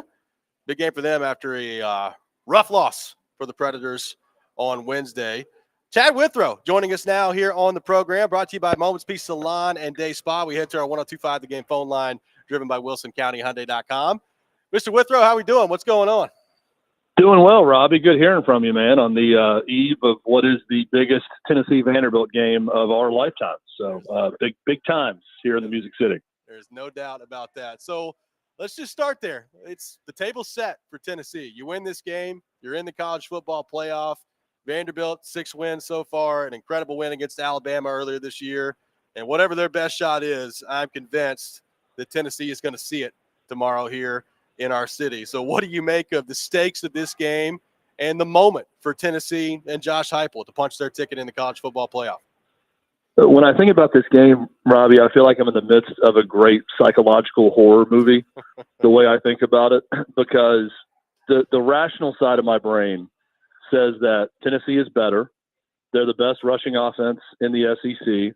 They've had an elite defense all season consistently. And they're 9-2 for a reason, and they're one of the best teams in the country, and they're in this position to win and get in the playoff for a reason. And I look at Vanderbilt, and I see a team that, yes, is good enough to beat Alabama, good enough to play relatively close with Texas, although I think the final score was maybe a little bit closer than the game was. Same goes for LSU. I thought the final score was a little bit closer than the game was playing out. But I look at all those things, and I'm still torn by battered ball syndrome going into this, because the one thing that Josh Heupel needs to do and needs to prove is that he can go on the road in a situation like this and win a game that you should win, where you're a double-digit Vegas favorite, and just handle business. The punching the ticket game, the win in your end game. This was South Carolina in 2022. That it was all there for Tennessee, even after the loss to Georgia. If you remember, they go back home and they beat Missouri, then they go to South Carolina, and you're just thinking, if you just beat South Carolina, beat Vandy, you're going to be in the 14 playoff. Well, it's even simpler than that now on Saturday. Just win this game, and you're going to be in the playoff. But the BVS in me, Robbie, just keeps creeping back in, and I keep thinking about the worst-case scenarios of what could go wrong in this game. And I think that, Josh Heupel's done a good job of beating the BVS out of most Vol fans, but this is another step in that positive direction where they need to go and win this game. Oh, I've been right there with you all week, no doubt about that. So we were talking earlier about Nico Iamaleava. Here's how I view it, Chad. I think a couple things in this conversation are true. I do think he's getting better. I think he's gotten better in the second half of the season. He's still missing some throws that you can't miss as they move forward here. I also don't know that he's quite reached the level that people hoped or expected for him heading into the year. And I said it this morning. I think this is a big game in the Nico Iamaleava era here at Tennessee. It doesn't necessarily define everything that happens for here, but a big part of the story that's going to be told, I think, is going to get told tomorrow. I'm really interested to see the way he handles it. What have you made of the way he's played all year long to this point and the progress that he's made? Yeah, I'm with you. I think he's been fine. I think he's done okay. I think he has gotten better as the year's gone on, and that's what you want to see is improvement. I hate to start against UTEP. I was actually at Neyland Stadium last week with a fan watching that game. And I hated the start to that game, and you can't miss a guy that's open for a touchdown that poorly where you nearly throw an interception. It should have been an interception. So you do have those little moments like that. But I think he's been fine. But, yeah, I'm right there in agreement with you, because I look at Nico and I don't see a guy that you just think, oh, he can go out there and make winning plays for you and just go win the game. If it gets tight, your quarterback's going to win the game. I felt that way with Hendon Hooker. Hendon Hooker, who got hurt in that South Carolina game I referenced earlier, he was great in that game. The offense was doing fine until he got injured. It was the defense that let Tennessee down. I don't think the defense is going to let Tennessee down in this game. I also don't go into it thinking, oh, Nico's going to win it for you. I just go into it hoping that Nico Iamaleava can do enough and make the throws that are there and not take a bunch of sacks and not run, with the ball loose in his hand like a loaf of bread and fumble a bunch or anything like that, just to make the necessary plays to win. So if he were to go into this game and play great and show a lot of that promise that we've seen flashes of throughout, I'm with you, Robbie, and then I think that would be a gigantic step in the right direction for Nico. It is a huge game for him. It's a huge game for Josh Heupel too. Yep. I mean, this completely changes the complexion of everything Josh Heupel has done. And you hate to put so much on one game, but in the game of football, when you only get 12 of them a year, every game is so critical. And this game, if they win, this season is a gigantic success. No questions asked. It's exactly what every Tennessee fan wanted. If a couple things break their way, they're going to host a game at Neyland Stadium in late December in the playoff. That is a dream scenario in year one. If you lose this game, the nightmare scenario is it's not that it was a terrible season or they were awful throughout. It's that you had a game as a double-digit favorite against Vanderbilt to win, and now you're going to the Citrus Bowl at the end of the year. And what that does to Josh Heupel is it completely changes the tenor of this fan base. And, Robbie, you know Vol fans as well as I do. It becomes prove-it time for Josh Heupel. Oh, yeah. There's no more honeymoon. There's no more, man, I'm thankful this guy's done such a good job, and it's fun being a Tennessee fan again, and it's fun watching this team, and we really like these guys. No.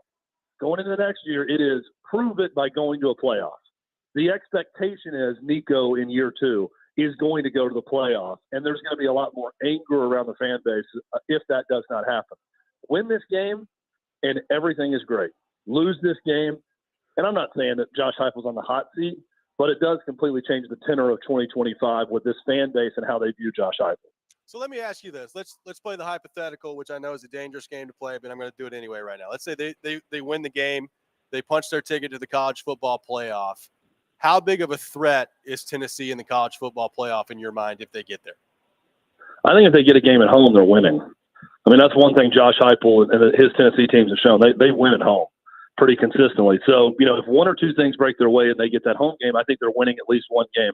And then it all becomes about where are you slotted? Are you going to go play Oregon in the next round, or are you going to go play Boise State in the next round, right? I mean, you're kind of looking at a lot of different variations of who you could play. I don't think they're a threat to win the national title. I really don't. But I do see them as a threat that could win a game. And if you win a game, you're getting in that zone where you're going to neutral fields, and you could certainly beat other teams. So it's tough to say because I'm not looking at Tennessee against, let's say, Ohio State or Oregon or any of those teams and saying, oh, I'm definitely taking Tennessee in the game. But I also don't look at those games and think that I'm afraid of any of those teams if you're Tennessee. That's kind of the beauty of college football this year. I don't see one dominant team. Yeah. I think Oregon's been the best, but Oregon's not some all-time great team. And Tennessee has the defense to play with any of them. The big separator with this Tennessee team to me is their secondary. This is just not a pair of cornerbacks that we've seen in Knoxville since probably I was in school there in the early 2000s. That's how long it's been since they've had corners this good. So if they get in the playoffs, I mean, are they a threat? Yes. Do I think they're going to win the national title? No. So what about, let's flip it to the Vanderbilt side of things. So you've got obviously 6 wins, the big win against Alabama. It's been a heck of a year for them, and they've exceeded almost every expectation that you could possibly have found out there. An opportunity for them to get just the cherry of all cherries on top of that this year by knocking Tennessee out of the college football playoff. So just strictly from a matchup standpoint, how big of a problem do you think Vanderbilt, if they're at their top, can be for Tennessee in this game? And what does Vanderbilt have to do to come away with a win tomorrow? Yeah, I think they're a problem because of the offense. And I've seen a lot of interviews with Tennessee defensive players this week, and they'll even say, we haven't really faced an offense like this yet this season. And it is kind of a variation of the triple option. It's like an academy team, but they can do more with the passing game than an academy team. Now, a big question I have is how healthy is Diego Pavia? Yep. He hasn't looked healthy to me in a month. And Clark Lee even was quoted as saying, yeah, he's not 100%, but he's going to go. He's going to give us a chance in the run game. But I think you saw a lot of Nate Johnson come in passing situations even against LSU in the last couple of weeks. So how healthy is Pavia? How disciplined is Tennessee going to be, which, quite frankly, concerns me for a team that consistently lines up off sides? Yeah. Are they going to be disciplined enough to keep their eyes in the right place and not get gashed because they're going away from the ball on certain plays in the run game for what Vanderbilt likes to do, especially with a quarterback run? But if we're talking player to player, I don't think it's all that close. I think Tennessee's got a lot better players. Tennessee's personnel is a lot better. Their quarterback's healthier. Dylan Sampson's the best running back in the SEC, and I have no clue how he was snubbed as a Doak Walker finalist. He may be the most valuable player in the SEC. So Tennessee's got a lot of advantages to like in this game.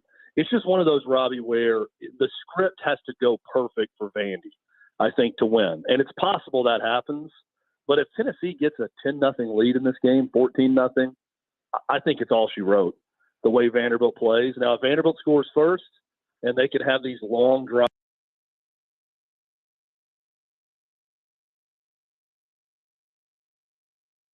Vandy, and it's a situation where if Tennessee plays well and plays the way they have most of the season, they're going to be just fine. So, Chad, I have to admit, I was anti-expansion to 12 teams. I was a big 4-team guy. I really enjoyed the way that that all kind of played out. I will say it's been pretty fascinating to watch this 12-team playoff come together over the last few weeks. What's kind of your take on what we've seen to this point with the 12-team playoff? Obviously, it's about to get down to crunch time with that. Have you liked kind of the setup here? Do you dislike it? Obviously, I don't think expansion is done here, but how have you viewed this season and how the 12-team playoff has kind of impacted your college football viewing experience? Well, if you didn't like the 12-team playoff, you're going to hate the 16-team playoff that's coming in 3 to 5 years, because that's absolutely going to happen with the interest in this playoff. I love it. I loved it from the beginning. I just think it keeps more fan bases involved in the ultimate prize. And look, the ultimate prize for a lot of teams is just getting in the playoff. We know the teams that came into this season with the expectation of winning a national title. And it's Georgia and Ohio State for the most part. Anything less is a disappointment to those two fan bases. And Alabama not reaching the 12-team playoff is a gigantic disappointment if that happens for that fan base. So I think it engages more and more teams across the country, which is good for college football. Now, Vandy's grand goal is not to make a playoff where they are as a program. They've reached their main goal, which is to get bowl eligible, which is a great accomplishment for Clark Lee in that program by getting the 6 wins. So I still think we have this tiered system in college football where every program's ultimate goal is different from others. There's a lot of programs who their goal is just to make it to a bowl game. Then there's programs who want to win a conference championship. Then there's some who just want to make it to the tail end of a college football playoff. And there's other ones that believe they're going to win the national championship when they come into a season. And that's up to each fan base, dependent upon their team, to come up with those expectations. But what the 12-team playoff has done has added a new layer of expectation for a lot of different coaches and a lot of different programs. And I think it's helped college football. I think looking at the rankings and actually paying attention to what's going on, spot 17 through 25, because of what could ultimately happen, that final ranking of the season has been wonderful for the sport. Now, here's the catch-22 of all of it. I don't know that it's ultimately going to be a great thing for certain coaches. I think Josh Heupel's a good example of this. Suddenly, if you're at a Tennessee that's had a ton of success in their history, if you're not making it to the playoff 1 out of every 2 years, or whatever the expectation is for your program, I think the heat could get turned up on coaches a lot quicker for that also, because it's not as unrealistic of a possibility as it was to make a 14 playoff now that there's 12 teams involved. And I'm telling you, they're going to move to 16 very soon because of the money at play and because I think it's been an overwhelming success so far in year 1. Yep, great point. We'll have more with Chad Withrow from Hot Mike with Hutton and Withrow coming up next. We'll get his thoughts on Will Levis and the Tennessee Titans heading into Washington this weekend. You're listening to Stillman and Company, 102.5, 106.3 The Game.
Company 1025, 1063 the game. Robbie Stanley stepping in for Jared Stillman. Chad Withrow with us from Hot Mic with Hutton and Withrow on Outkick.com. Brought to you by A Moment's Peace Salon and Day Spa.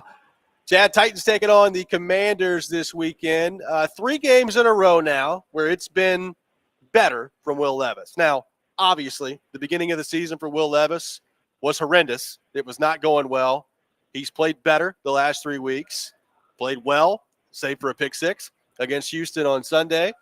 It's been also a situation where they've won 1 game in this span, Chad, and they've gotten out of the teens 1 time when he's played better. So it's been kind of a weird way that this has all come together. But what have you made of the Titans, Will Levis's improvement the last 3 weeks, and what that means for the quarterback discussion as a whole as they move forward here? Well, let me start by saying, Robbie, I'm shocked the Titans went into Houston and won that game. Yes. And I don't know if that says more about the Titans and their play or Houston and their struggles this year, but I am shocked that they won that game. I was driving my daughter to a pitching lesson, and I was listening, and I heard the pick 6 thrown by Will Levis. And I tweeted something like, "Oh, there's the Will Levis we all know and love." And I went inside of the pitching lesson, and 30 minutes later, I go back out to my vehicle, and the Titans are about to win. And I hear the final play of C.J. Stroud stepping out of the back of the end zone. I'm thinking, what is happening? And I'm getting lit up on Twitter by Titans fans. Oh, what about this? What about this performance? And not knowing until I went back and watched exactly what happened with Will Levis. Look, he's played better. I also find it comical that we're talking about a guy's great progress in a game that he was sacked 8 times and threw a pick 6. Yeah. So that's Will Levis.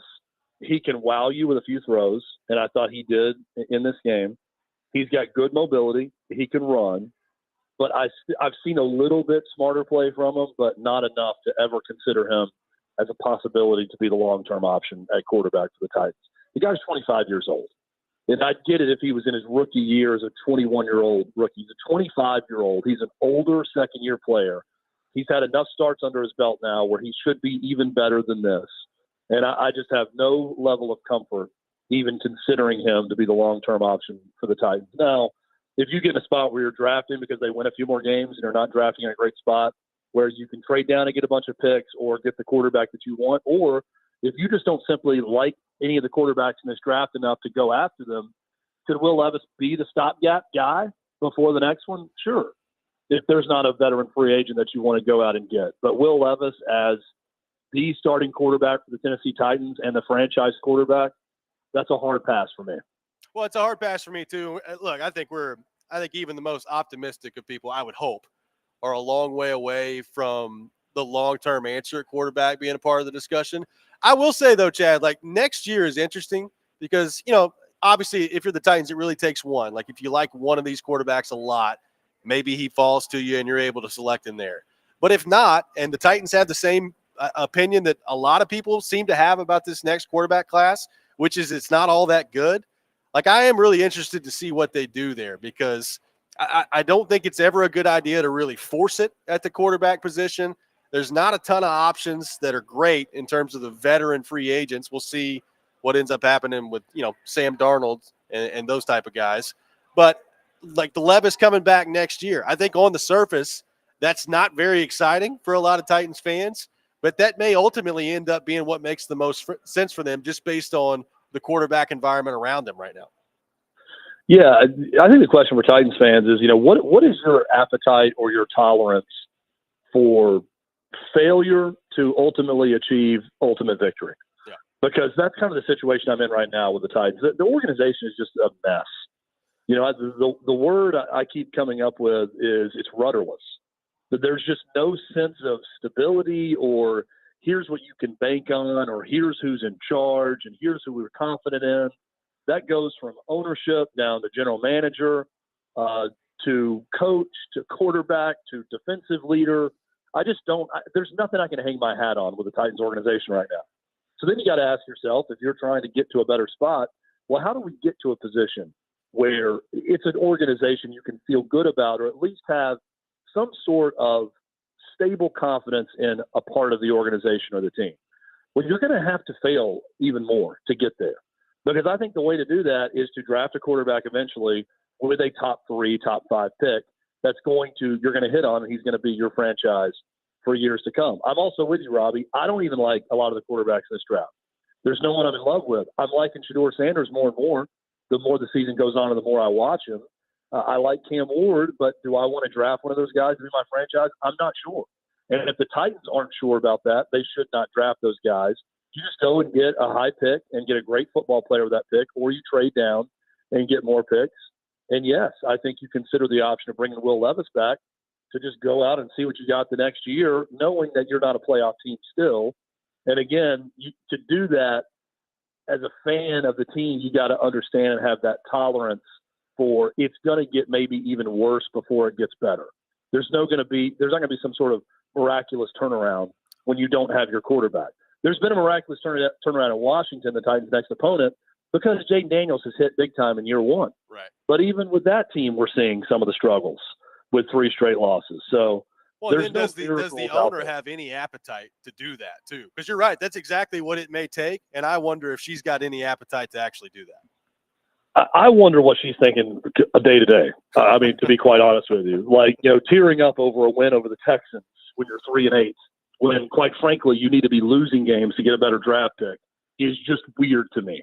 And it's way too personal, and it's overly personal when it comes to that. And I think at times, and look, in my dealings with Amy Adams Strunk, which are limited, but, having met and talked to her, I like her. I like her family. They're nice people to deal with. But when you make the decision to fire John Robinson because you're angry over a loss to Philadelphia after trading away A.J. Brown, when you make a decision to fire Mike Vrabel, which I've been consistent with this, is a mistake, yep. And I think Titans fans are starting to understand that, and they're going to understand it more and more whenever Mike Vrabel gets his next job, simply because you had a tense meeting with him where he wasn't going to do everything that you wanted. There's cracks in the armor. There are cracks in the armor. And ask any fan of the Cleveland Browns or the Arizona Cardinals or the Carolina Panthers or even right now maybe even the Dallas Cowboys. When you have ownership that is a giant red flag question mark, I don't know what you do as an NFL fan. You can't fire the owner. You can't force them to sell the team. Yeah. So it's either they change, which, let's face it, billionaires aren't really in the business of changing that much who they are or what they do. I don't know what you do as a team. So that's one that I really have no answer for. Chad, great stuff, man. It's really good to hear from you, my friend. Let's do this again soon, and have a great weekend. Happy Thanksgiving to you and your family. Yeah, Robbie, great hearing from you. Big fan of your show. Listen all the time, and hope you had a happy Thanksgiving as well. And enjoy the rest of the weekend, and we'll find out if battered ball syndrome is going to be a real thing again tomorrow or not. So it's going to be exciting either way. Thanks, Robbie. Yep, no doubt about it. Chad Withrow, our guest here on the program. We'll have Corey Curtis from News 2 coming up next for his weekly visit as well. Stillman and Company, 102.5, 106.3 The Game.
Welcome back in. Stillman and Company, 102.5, 106.3 The Game. Robbie Stanley in for Jared Stillman today. Predators game day coming up here in about 15 minutes or so. Predators taking on the Tampa Bay Lightning this afternoon. Max Hers will have pregame for you starting at 1 o'clock. Puck drop a little bit after 2 here on 102.5, 106.3 The Game as the Predators take on the Tampa Bay Lightning. By the way, broadcasting live from our Busy Bee Plumbing, Heating, and Air Conditioning Game Nashville studios. Home of the $99 yearly Beehive membership, where the buzz is always about great service. Appreciate Chad Withrow from Hot Mike with Hutton and Withrow for being on with us last couple of segments. Very intriguing matchup in our city between Tennessee and Vanderbilt.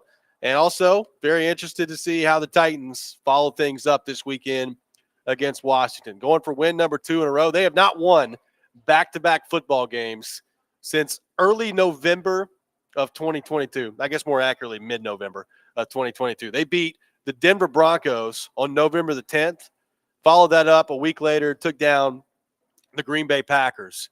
And that was the last time they've won back-to-back games. You're talking about over 2 calendar years since the Titans have been able to do that. So we'll see if they can do that on Sunday against Washington. Washington's 7-5. They're sitting in a good spot right now for the wild card in the NFC, but they have lost 3 in a row. A big game for them, a game that really they need to have. They've got the Titans coming up this weekend. I think they're bye weeks the week after that, and then they've got the Saints. So 2 winnable games for Washington that they need to get. They're a 6.5-point favorite on the FanDuel Sportsbook. We'll see what that looks like as the Titans prepare for that on Sunday. To help us talk a little bit more about that, we go to our 102.5 The Game phone line, driven by WilsonCountyHyundai.com. Welcome in our man, Corey Curtis from News 2. Corey, happy Thanksgiving. Happy Black Friday. How we doing? I am delightful. How are you guys today? Well, I bet you are delightful after the news of the day that I have to get your thoughts on. So I thought, Corey, they trotted Matt Eberflus out there this morning in Chicago. He did his little press conference, and I was like, oh, good. Well, look, good for him. He's safe for another day. And now they fired him about an hour ago. So first off, 2 things. Let's get your take on the way that game ended yesterday, which is unlike, I think, anything I've seen in the history of the National Football League. And now that the move has been made, the firing of Matt Eberflus of the Chicago Bears. Well, first thing that strikes me is this. It's rarely it's usually that the cover-up of the crime is worse and more punishable than the crime. Yes. And I think that's what this case is. To completely botch it and find an entirely new way to lose a football game that seemingly no one in the NFL has figured out how to do before. So congratulations for that is one thing. But to come out afterwards and immediately say that you really liked the way you handled that situation is one of the dumbest things ever said. And I think if they weren't going to fire him for the way that game ended, they had to fire him for what he said afterwards, because that was so asinine that you could look at you remember in The Water Boy when they were sitting there on the sideline reading Football for Dummies when they were playing against Coach Klein? Yes. That's what every team in the league would be doing when they played Eberflus and the Bears after that. It really was unbelievable. I'm really interested to see who they hire, because one thing I will say, Corey, it's not perfect from him, obviously, but they're, 5 or 6 times a game, Caleb Williams will make a play or make a throw, and you're like, wow. I mean, that's pretty special stuff. So yeah, it would behoove them to really not screw up this coaching hire. I'm interested to see who ends up there. Look, I think their roster is way better than their record.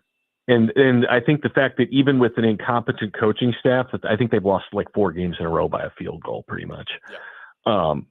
I think that shows it. And I think having Caleb Williams makes that an attractive job. So they should be able to come up with a good coach, or at least they'll have good candidates, you would think, for that job. But they do have to get it right. I would call Ben Johnson with Detroit be the first call I would make. Yes. But we'll see which way they go. I don't know all the connections that Ryan Poles has, but he was the one who, wanted to stay with Eberflus. So we'll see what happens. No doubt about it. So the Titans taking on Washington this weekend, going for win number 2 in a row, which they have not won back-to-back games since November of 2022. So that's kind of an unbelievable stat. We'll see if they get it this weekend. What do you make of this matchup? And what do you make of the chances for the Titans with the improved play of the offense recently to go on the road and get a win? look, I'll be boring and say it comes down to taking care of the football and turnovers. But if they can take care of the football, I think they've got a real chance to win. I mean, the coaching staff at Washington's done a great job with this football team, and obviously Jaden Daniels has helped really improve them. But the simple fact is that 5 of their 7 wins have come against teams with 7 or more losses. They've played a softer schedule than the Titans have to this point, and it aided them, greatly. And they took advantage of the opportunity, so they get all the credit for that.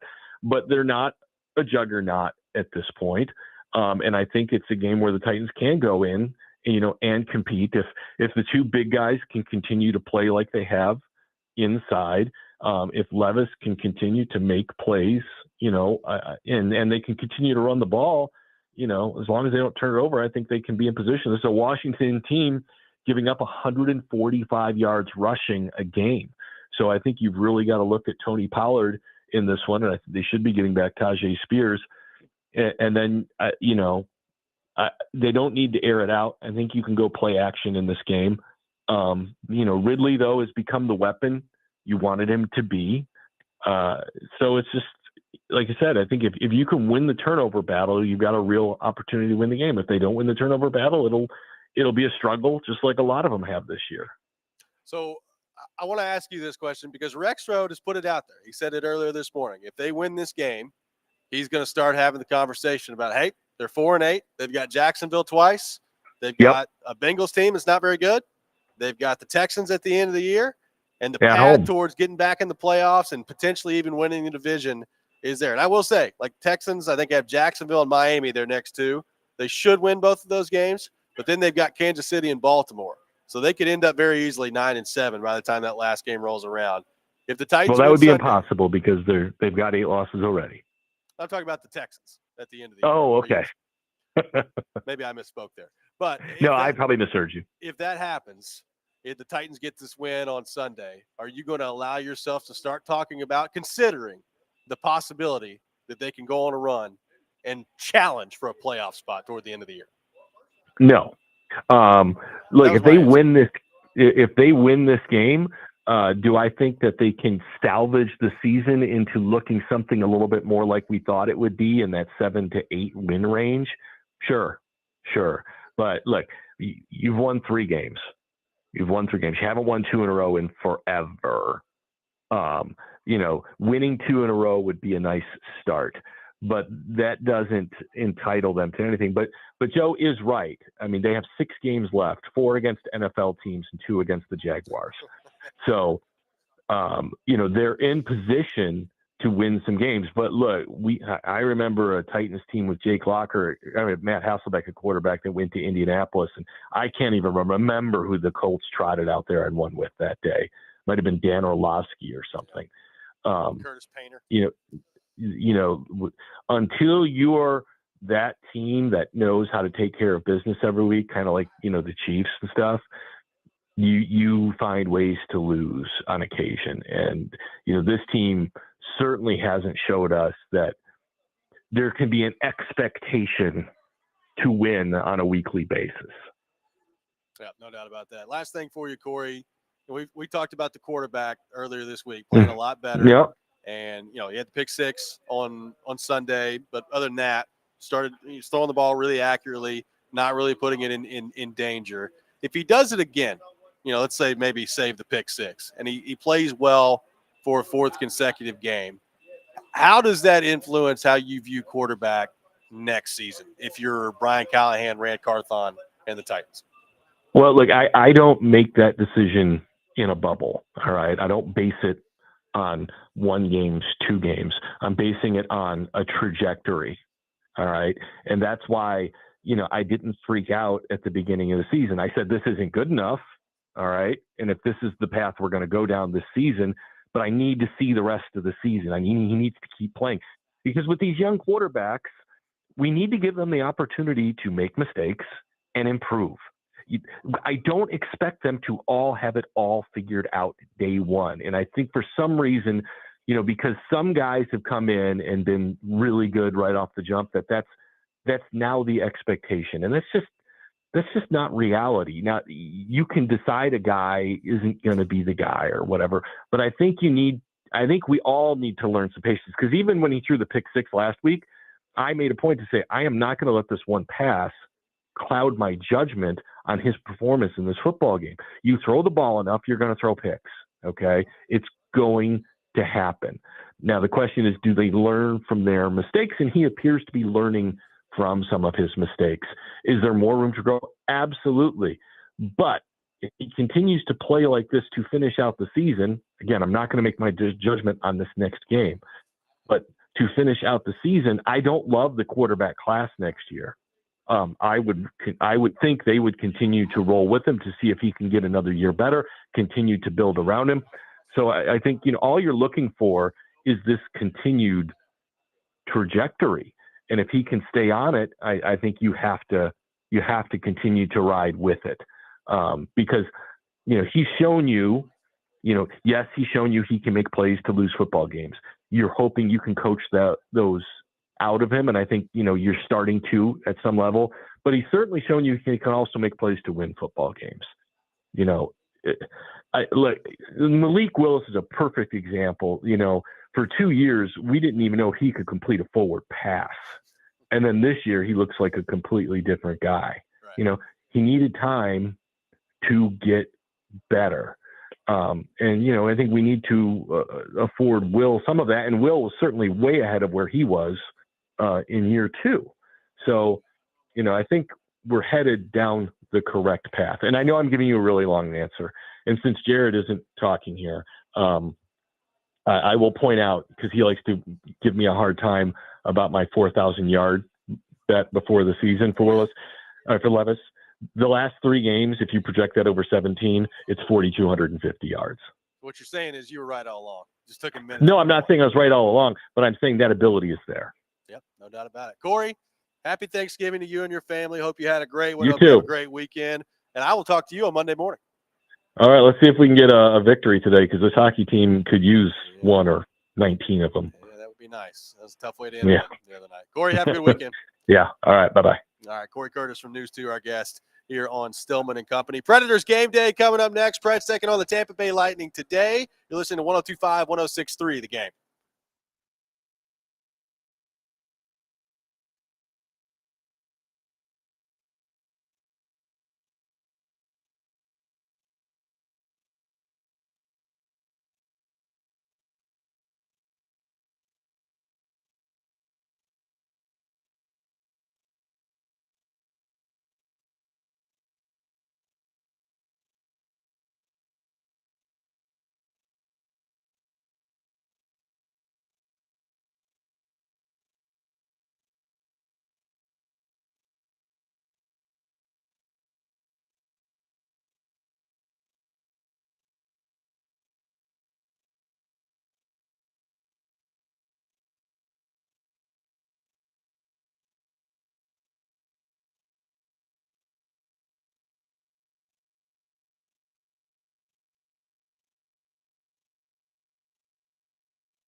Stillman and Company, 102.5, 106.3 The Game. Predators in action tonight. Or excuse me, I should say today, this afternoon. A little matinee hockey coming up at 2 o'clock. Max Hers will have your pregame here in about 12 minutes or so at 1 o'clock as the Predators take on the Tampa Bay Lightning. It is time for Predators Game Day, brought to you by TJ Anderson Homes of Benchmark Realty. List your home with TJ to get your home seen, heard, and sold. Rough time out last time for the Nashville Predators. They had the game in control. We're up 2-1, and then with 11.4 seconds remaining in regulation, Morgan Frost scores the game-tying goal for Philadelphia. Sean Couturier winning it in overtime for the Flyers, and the Flyers skate away with a 3-2 win in overtime. There are games that you feel good about getting it into overtime and getting a point.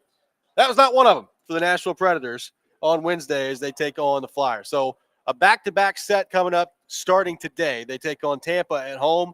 They will fly to Minnesota after the game, and they'll take on the Minnesota Wild coming up tomorrow on the second half of a back-to-back. So, you know, the Predators are in basically the same situation they've been in for the last couple of weeks here. They need the wins to come, and they need the wins to come in bunches. And so far, they have not been able to do that. They had pretty good performance last Saturday against Winnipeg. We're not able to follow it up on Monday against New Jersey. They actually played pretty well, I think, for the most part on Wednesday. But right now, the offense just not coming for the Nashville Predators. Matter of fact, heading into this game, they are the 32nd ranked team in the league, which is dead last in goals for per game. That's not what you want, and that's going to have to change as they look ahead here to try to improve. If they've got any hope of digging their way out of this, they got to score. Got to start putting the puck in the back of the net, and we'll see if they can do that today. Plenty of good looks the other night. I think Philadelphia ended up with, the Predators ended up with 67 shot attempts. Philadelphia did a good job of getting in the shooting lanes, blocking some shots. Preds missed the net on some other good looks that they had, so just not going their way offensively. And that's probably been the most surprising part of the year, outside of the obvious of the record, which has not gone their way. Their inability to generate offense 5-on-5 has been a huge issue, and it's been an issue that's been pretty consistent from start to finish. You know, we had Adam Vingan on Robbie and Rex Road earlier this morning, and he threw the numbers out, and I'll just read a couple of them off to you. They are 31st in the NHL in points percentage, 391. Their 5-on-5 shot quality, and this is one that really stands out to me. 5-on-5 shot quality per 60 minutes, 8th in the league last season. It's now 28th this season, which means that they went from being a top 10 team in the quality of shots that they were generating 5-on-5 to now 28th in the league. That's a pretty steep decline. And you would figure with guys like Brady Shea and Jonathan Marchessault and Steven Stamkos stepping into the fold, that number would at least stay where it was, but certainly wouldn't drop off the way that it has. And right now, 5-on-5, their numbers are just awful. I mean, there's no other way to put it. So they've got to find a way to get that figured out. If they can't dig themselves out at 5-on-5, it's just going to be too tough of a mountain to climb. Like, you got to find a way 5-on-5 to be way better than they've been to this point. And the question is, does this group have that in them? We saw some of these same guys last year do that were the top 10, that were 8th in the league in shots quality that they were able to generate. Why has it gone so awry so far? I don't know. But until they get that part of it figured out, it's going to be a tough mountain to climb. I mean, special teams, for the most part, have been great for the Predators this year. The penalty kill certainly has been great, and the power play has been up and down, but they're hovering right around top 10. Like, they've been in the top 10 a couple times. Right now they're just on the outside looking in, but they're hovering right around there. The special teams are not the issue with this team. The 5-on-5 play has been a big problem, and that's something that they're going to have to get figured out as they take on the Tampa Bay Lightning today. Obviously, game number 2 for Steven Stamkos and his career against his former team. Now, this one not going to quite have the same emotion the last one did. This one's obviously here in Nashville, not going down to Tampa Bay. And once you've done it once and you played against those guys, I think you get some of that out of the way. But he did play really well last time against Tampa Bay. Interested to see if he can kind of get that going again today, particularly 5-on-5. We know that Stamkos is going to bring it on the power play. He's been dangerous on the power play. And that shot, I think, just naturally provides some danger that other teams have to be aware of. but they got to get him going 5-on-5 too. Jonathan Marchessault, Steven Stamkos, this was again a part of the numbers that Vingan threw out there. They have 4 points combined, 5-on-5. 2 goals, 2 assists, 1 goal each, 5-on-5. I mean, that's just not close to good enough. And until those guys are able to dig their way out of it, it's just not going to get a whole lot better. Like Forsberg, O'Reilly, look, everybody can play better than they played right now, with the possible exception of UC Saros, even though even he let in a goal on Wednesday that he probably wants back on that first goal of the game by Philadelphia. But his numbers are good. Outside of that, it's not been a great season for really anybody. Forsberg's been okay. Yossi's starting to heat up a little bit offensively, but they need more from some of their top guys, and we'll see if they get it today. Adam Wilsby making his NHL debut last time out, played over 17 minutes. I thought he looked good. I thought he looked comfortable. Andrew Burnett was pleased with what he saw from him after the game. Nick Blankenberg also playing in the absence of Jeremy Lauzon, who's week to week with a lower body injury. I would expect we'll see. It'll be interesting to see what the goaltending matchup looks like today, because you do have the back-to-back that you got to worry about. I wonder if the Predators have reached the point where they go, yeah, we'll go Saros today. We'll see how the game goes. And then if we need to, you play them again tomorrow. Not necessarily what you want to do this early in the year, but dire straits right now in the standings as you look at it for the Predators taking on the Tampa Bay Lightning today. Predators are 7-12-4 heading into this game. They are 8th in the Central Division. Chicago 8-12-2, good for 18 points as well. So both of them with 18 points. Chicago has more wins and has played one less game than the Predators have as well, which means if you look at the overall league standings, Predators in 32nd, dead last, heading in this game. Tampa, meanwhile, looking at their record, they lost the other night against the Washington Capitals.